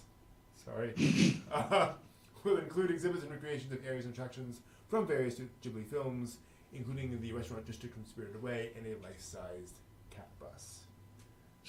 So yeah, not a lot of roller coasters, not a lot of what's the one that spins you around? Merry-go-round? No, the fast where we in the little, the carousel? No. The bobsled ride? No, the one where you're there's you're pressed up against the wall. And I'm thinking of the one where, there are a lot of rides, granted, in a park where they spin around. Where they spin around? Yes, exactly. The swing. But yeah, not a lot of those. Like sweet. Not a lot of those. More of a destination park, I assume. Wouldn't it be cool if they actually had like the cat bus and you're like in the cat bus and they do like that huge screen and you're strapped in and you just kind of go flying through motion simulator thing. Yeah, rural Japan, and wouldn't that be kind of fun? How do you keep the cat bus clean? All that. Yeah. Good point. The end of the closing day, it's like, okay, Tim, get the giant comb. Jeez, I hate doing this. We're like, okay, Tim, I hate my life. Rip it all out, throw it in the fire, grab the new set. Start all over again. I was combing a cat bus and I found this kid. What do I do? Yeah, exactly. That was from the tour I earlier. want to stay in the cat bus forever. No, you have to go home. What about the rest of us? The rest of us? How many of you live in the cat bus? More than you can count. Then it crosses over with It, and we have a whole other thing going on. Oh, boy. The best way to get people off the cat bus is to have the cat bus start making, like, hairball noises. Oh, everybody off the cat bus!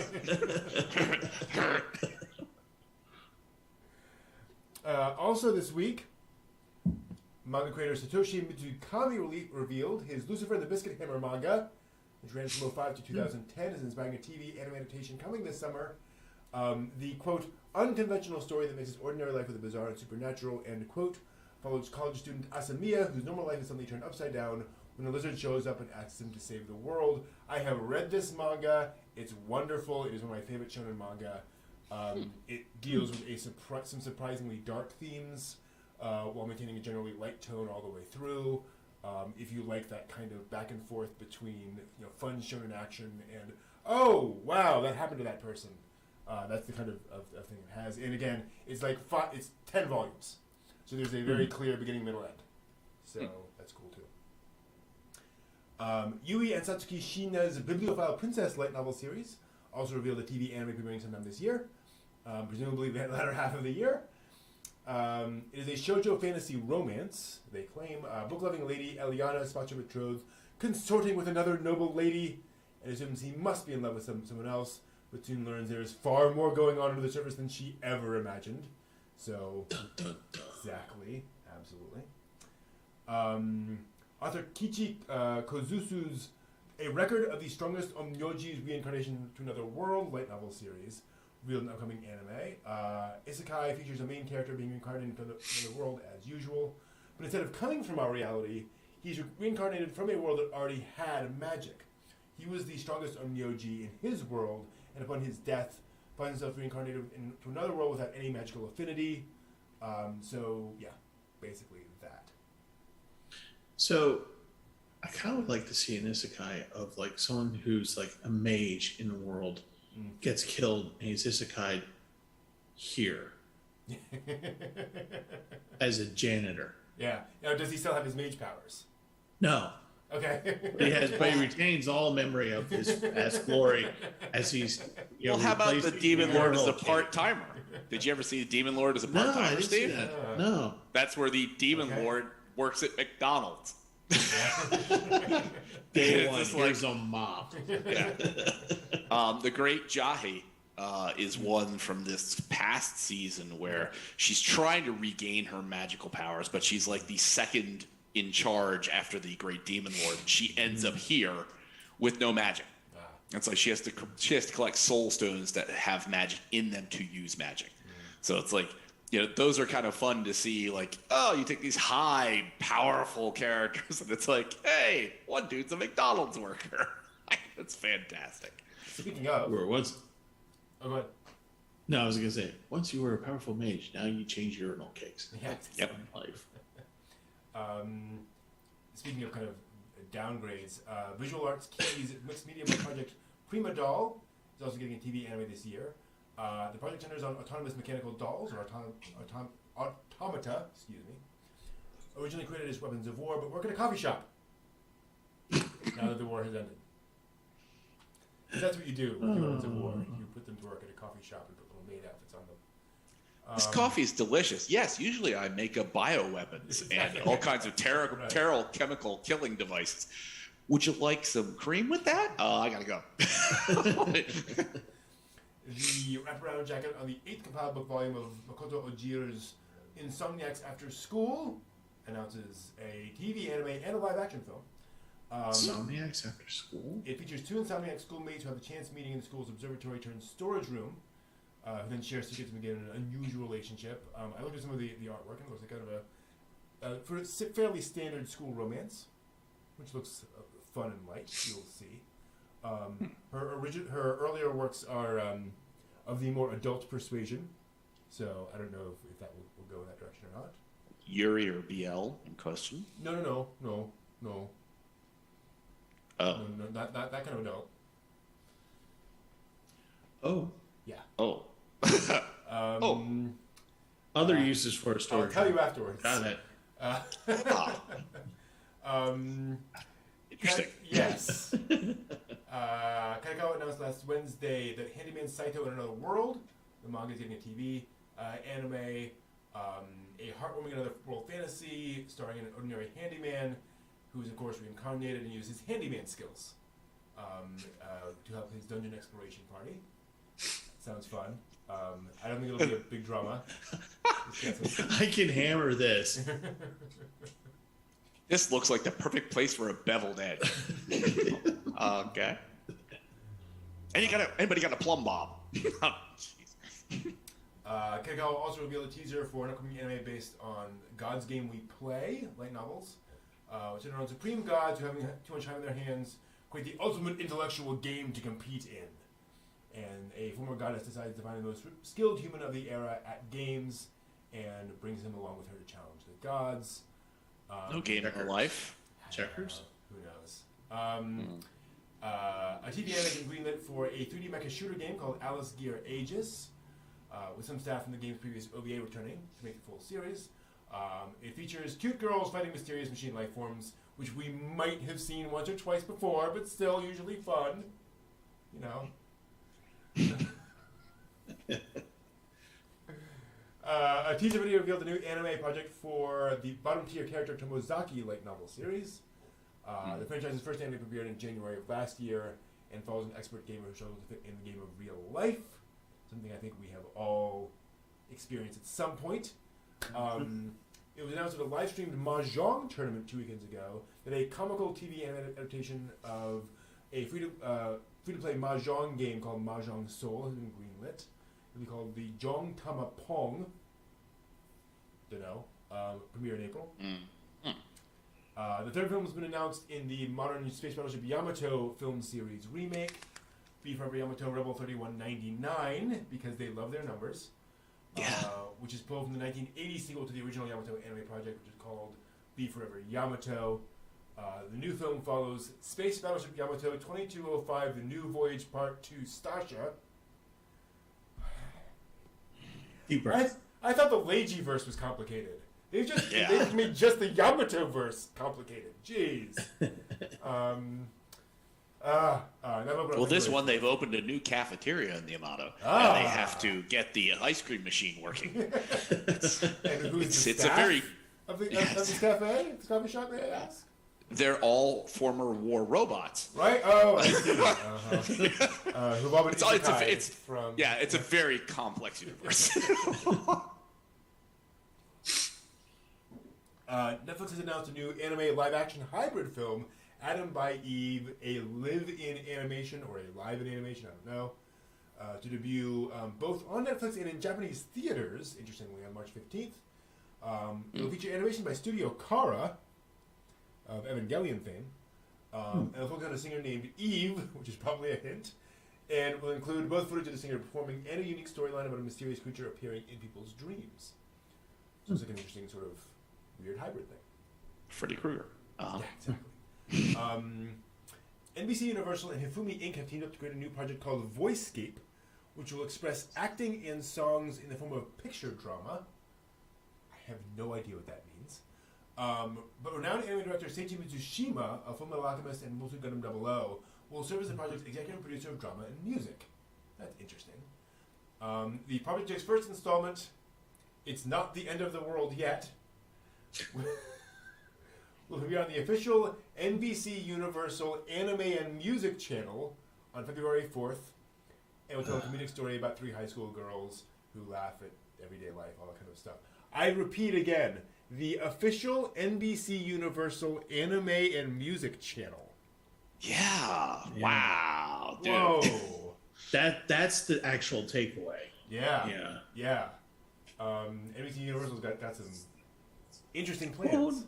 When we were doing the watch party, what came up at one I can't remember what the anime was, but first thing that comes up is bum bum bum da da, and then here comes the Universal. Yeah, Universal. I'm like, like, wow, okay, we're not getting a Toho thing, we're not getting like Toei, we're not getting any of that. No, it's freaking Universal rolling across the screen. Like, I'll be jiggered.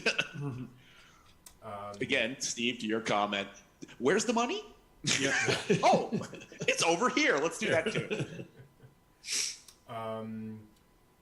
Shonen Jump Plus has Singapore Entertainment to launch a new collaborative project, Komuc, C-O-M-U-C, which will be the goal of each company using their respective strengths to create a new format of entertainment featuring Shueisha's manga, the com portion of the name for comics, and music, and the muck portion.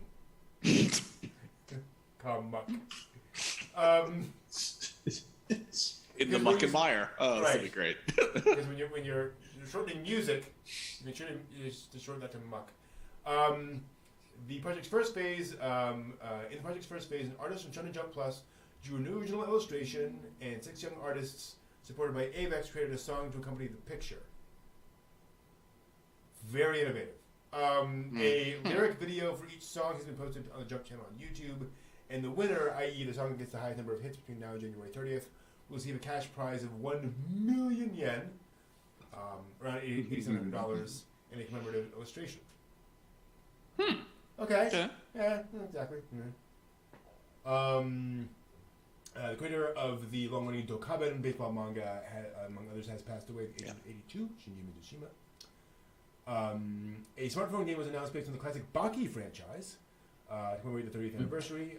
It'll be called Baki King of Souls. It'll feature fighters from both the Baki and Baki Hanma anime and a hand-to-hand combat RPG. Sailor Moon, also getting ready to celebrate its 30th anniversary. Can you believe that? Wow.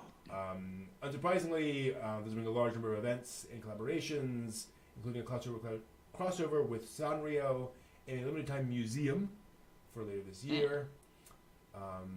Pandora Hearts is young compared to Sailor Moon and Baki, but its 15th anniversary is still a cause for celebration. A limited-time museum and cafe will open in Tokyo and other cities in April. On March 8th of this year will mark the 100th anniversary of the birth of manga artist Shigeru Mizuki, known for Gege no Kitaro, Kappa no Senpai, Akuma-kun, and others, but let's be honest, mostly Gege no Kitaro. To celebrate the occasion, his home prefecture of Tottori will be holding a special commemorative celebration at his museum on March 6th, with a talk by his wife and daughters and such. There'll be new announcements for the 100th anniversary project, which so far featured a new anime adaptation of Akuma-kun, a new anime film and stage play of Kitaro, and any participants who attend the event in cosplay of any of Mitsuki's manga characters will also receive a commemorative 100th anniversary glass tumbler. That's kind of cool. Oh, nice. If you can get there. Let me into the country. And then they released a special adult coloring book to commemorate the occasion, because apparently that's a thing now. Finally, some good news for Gundam fans who are still hoping to make the pilgrimage to see the life-size moving Gundam's mobile suit in person. The Gundam Factory Yokohama will remain open until March 31st of 2023, a full year more than was originally planned. Of course, this is due to the COVID-19 pandemic and associated states of emergency throughout Japan. It'll be closing from mid-May through mid-July for maintenance, however, so don't schedule your trip for those months. Also, Premium Bandai will once again offer the model kits and other items previously exclusive to Gundam Factory Yokohama from January 31st to February 15th. So that's nice of them. Keeping it open, keep it going. It will be mine. Here's hoping. Someday, somehow. It will be mine. And that's all. With Mizuki Sensei's 100th, I would love to have seen somebody make a film of Onward to Our Noble Death. Yeah. You know, because that would be definitely a thing. Oh boy. Yeah. I wouldn't mind seeing like Nanunba. Some of his more lesser known works. Wow, I'm tired. That's the news for the week. See you next week. Cool. That was that. Colin, I think, in fairness, the Unknown has been released from the EVA Mines. I'm pretty sure 3.0, 1.0 is that, and he is now resting in his piles of dough, just chilling, just doing his thing. I am doubtful that he is going to be pulled into any more stuff. Well, actually, he's working on Ultraman. The Ultraman live action movie is coming out soon, which he wrote.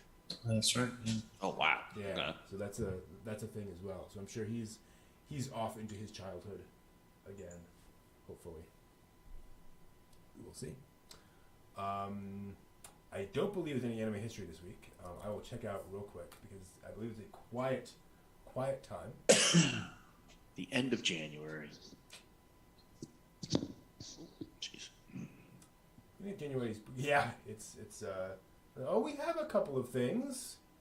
We could do something. Let's do a little something. That's going to be difficult. Hold on. A little something. Oh. It's going to be difficult. I did not set up stuff for the other one, so we'll have to do a little bit of work. One moment, everyone.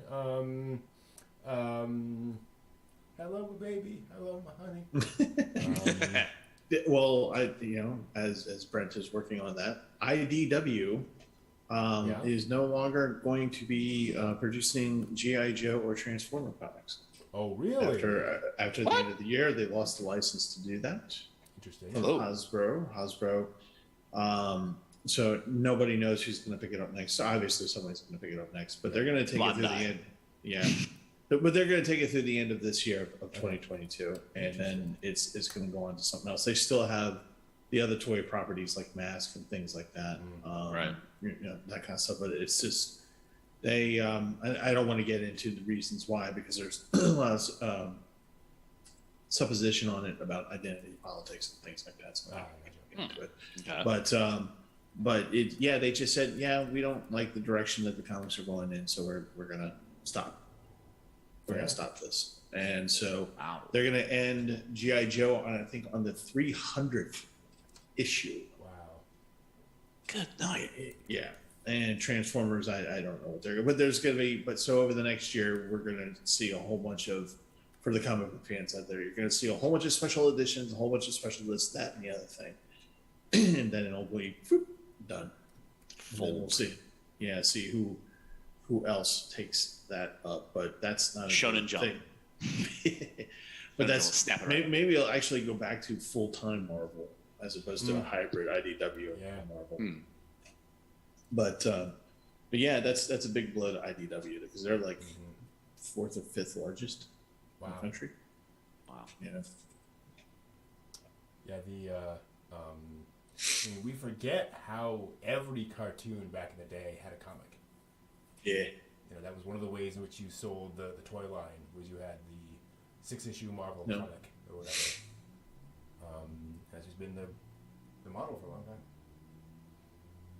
All right. Merchandising. Merchandising. Merchandising. One. All right. Isn't he cute?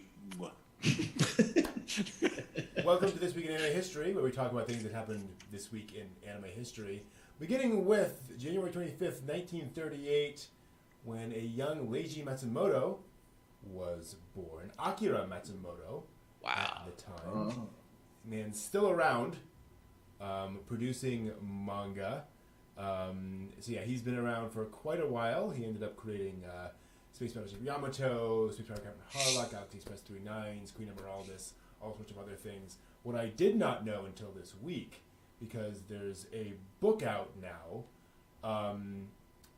of essays about Leiji Matsumoto, is that his father was a pilot trainer in World War II. Oh, wow. He trained pilots to fly in World War II, including kamikaze pilots. Even further, Matsumoto's father watched the actual Yamato sink. Oh, wow. Yeah. He was flying over and looked down and saw he said he saw the forward gun emplacement explode, and he could feel it rattle his ship. Wow. Yeah.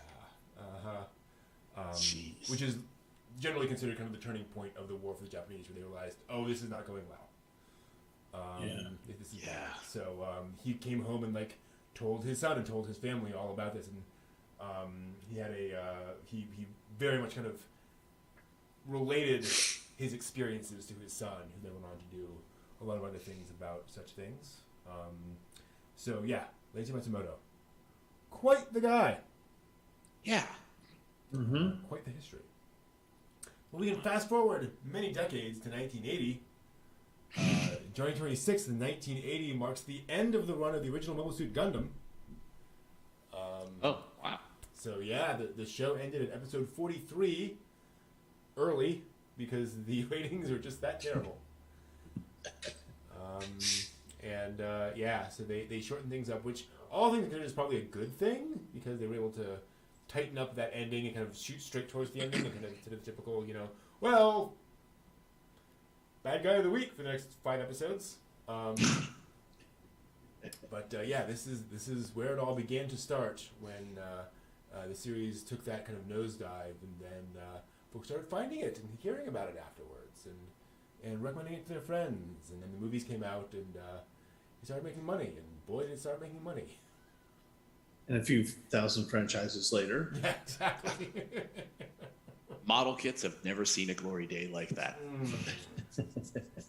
Man. I'm just going to check real quick. Because there's a thing recently. Let me just double check. We probably have it here on Wikipedia. Okay, we'll see what we can do. How estimated, as of 2015, how many Gundam model kits have been sold? As in individual boxes, like, things sold to people, individual items sold to people. 100 million. Steve, what do you think? I'm going to go actually a little bit lower. I'm going to lowball it, maybe 80 million. 450 million. Good. Holy crap. As of 2015. So, It's more two now. more. Jesus. Yeah. It represents the entire petrochemical output of Saudi Arabia for exactly 2 years. Holy crap. There has been nearly 2,000 different Gundam models Holy. in model kit form. I believe that. Yeah. I believe that, Mhm. yeah. Including all the variations and, all that kind of stuff. Wow. That's amazing. They run out of ideas. Let's go with the gun tank cafeteria model. Oh, believe me. They've done everything. You can eat Jello while destroying your enemies. Yeah, there we go. Let's do a Zaku that's wearing a maid's outfit and serving crumpets. Yep. Limited edition. Yep. Yeah. Wow. I'm just scrolling through all the different model series, and yes, this is Through the 2000 model series. Wow. But you know what? There's that guy out there. Who Oh, has yeah. one of every single one of them. Yep. There's that guy out there somewhere. Yep.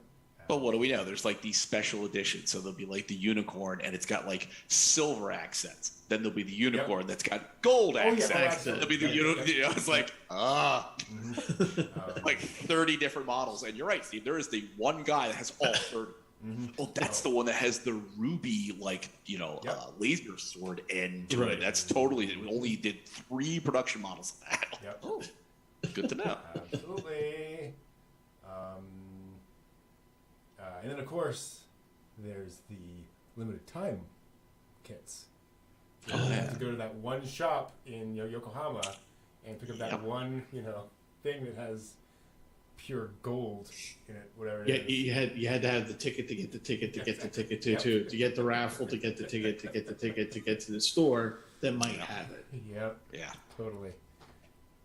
Golly. The Hot Topic limited edition Right. Gundam figure. Oh, wow. The glow in the dark Hot Topic limited edition figure. If you really know. Yeah. So that's been this week in anime history. Hope you all see us next week. Thank you, history, for being historic. Exactly. We appreciate history existing, so that we could be here now. Yeah. If we didn't have it, oh boy. Wait, so nobody pressed the shiny candy red No, button? of course not. Good. Yeah. Shit, all right, the good. history erase button. On riff tracks, often they'll make fun of some really old thing. They'll go, ha ha ha, the past is dumb. Why don't people live in the past? That was really dumb of them.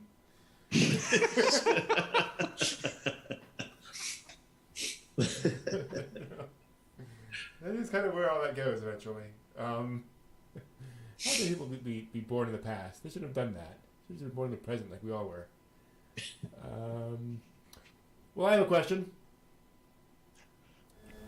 What did we learn on the show tonight, Brent?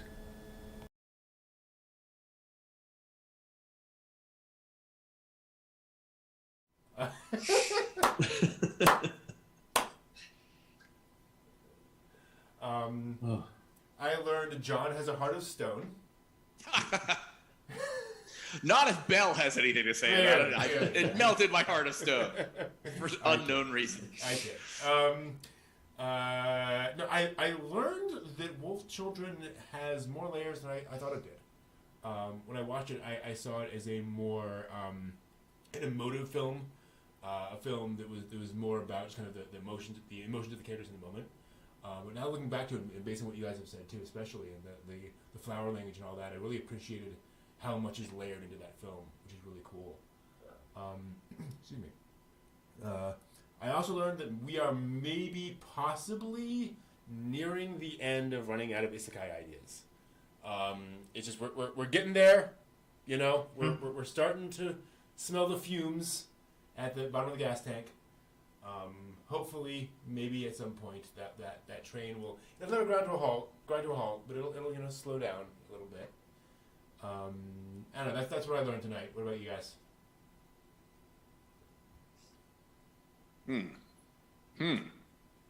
I learned a few things. that I like Hosoda stuff, and then it's you know what I mean. There's very interesting things to glean from what goes on. So I despite my Hearthstone, I did enjoy the film. And I really am hopeful that for the 100th of Mizuki Sensei's birthday, that there are other things afoot besides Gege no Kitara, which I enjoyed. It's great, but there's many other properties that you can flesh out with. Yeah. I'd even welcome, and it's really weird sounding, but the history of Japan as like an animated, you know what I mean? Like, it would be like a giant film strip, but it'd still be really interesting to see. Yeah. And that there's, like so many animes that are coming out as a result of games and manga adaptations and the collab things with, Komuck. Nobody knows what the muck is going on with the muck, but it's the Komuck. That it's a vibrant synergy of things going on, and even if isekai passes into history, I can't wait to see what's going to replace it. What's going to be the next hot thing that's going to ride up surprises. Can't wait. Moe cafes. Yeah, I'd welcome that. Steve? I'm rather hopeless on learning things. It truly is like a cinder block sometimes. It doesn't get through. No, but I did learn that a very important thing about Bell, that it is a cheaper version of the Zoloft in case you're dead inside like John. and if you need to feel again, if that's what you need, I guess we should go see Bell. Mm-hmm. But no. Actually, I am looking forward to seeing that. Can I interrupt you with a thing that made me angry this week? Uh-oh. A headline. A headline that made me very angry. Belle perfectly crosses Beauty and the Beast and the metaverse. Oh, stop it. Please. No! Stop. You don't know what that word means, first of all. There's no. Okay, I did learn something this week. I need to reach through the internet, find the person, and backhand them. Stop it! You stop being a hipster. Stop trying to sound smart when you're not. Just stop it! Stop making up words. Stop it! God, you people. But I did learn.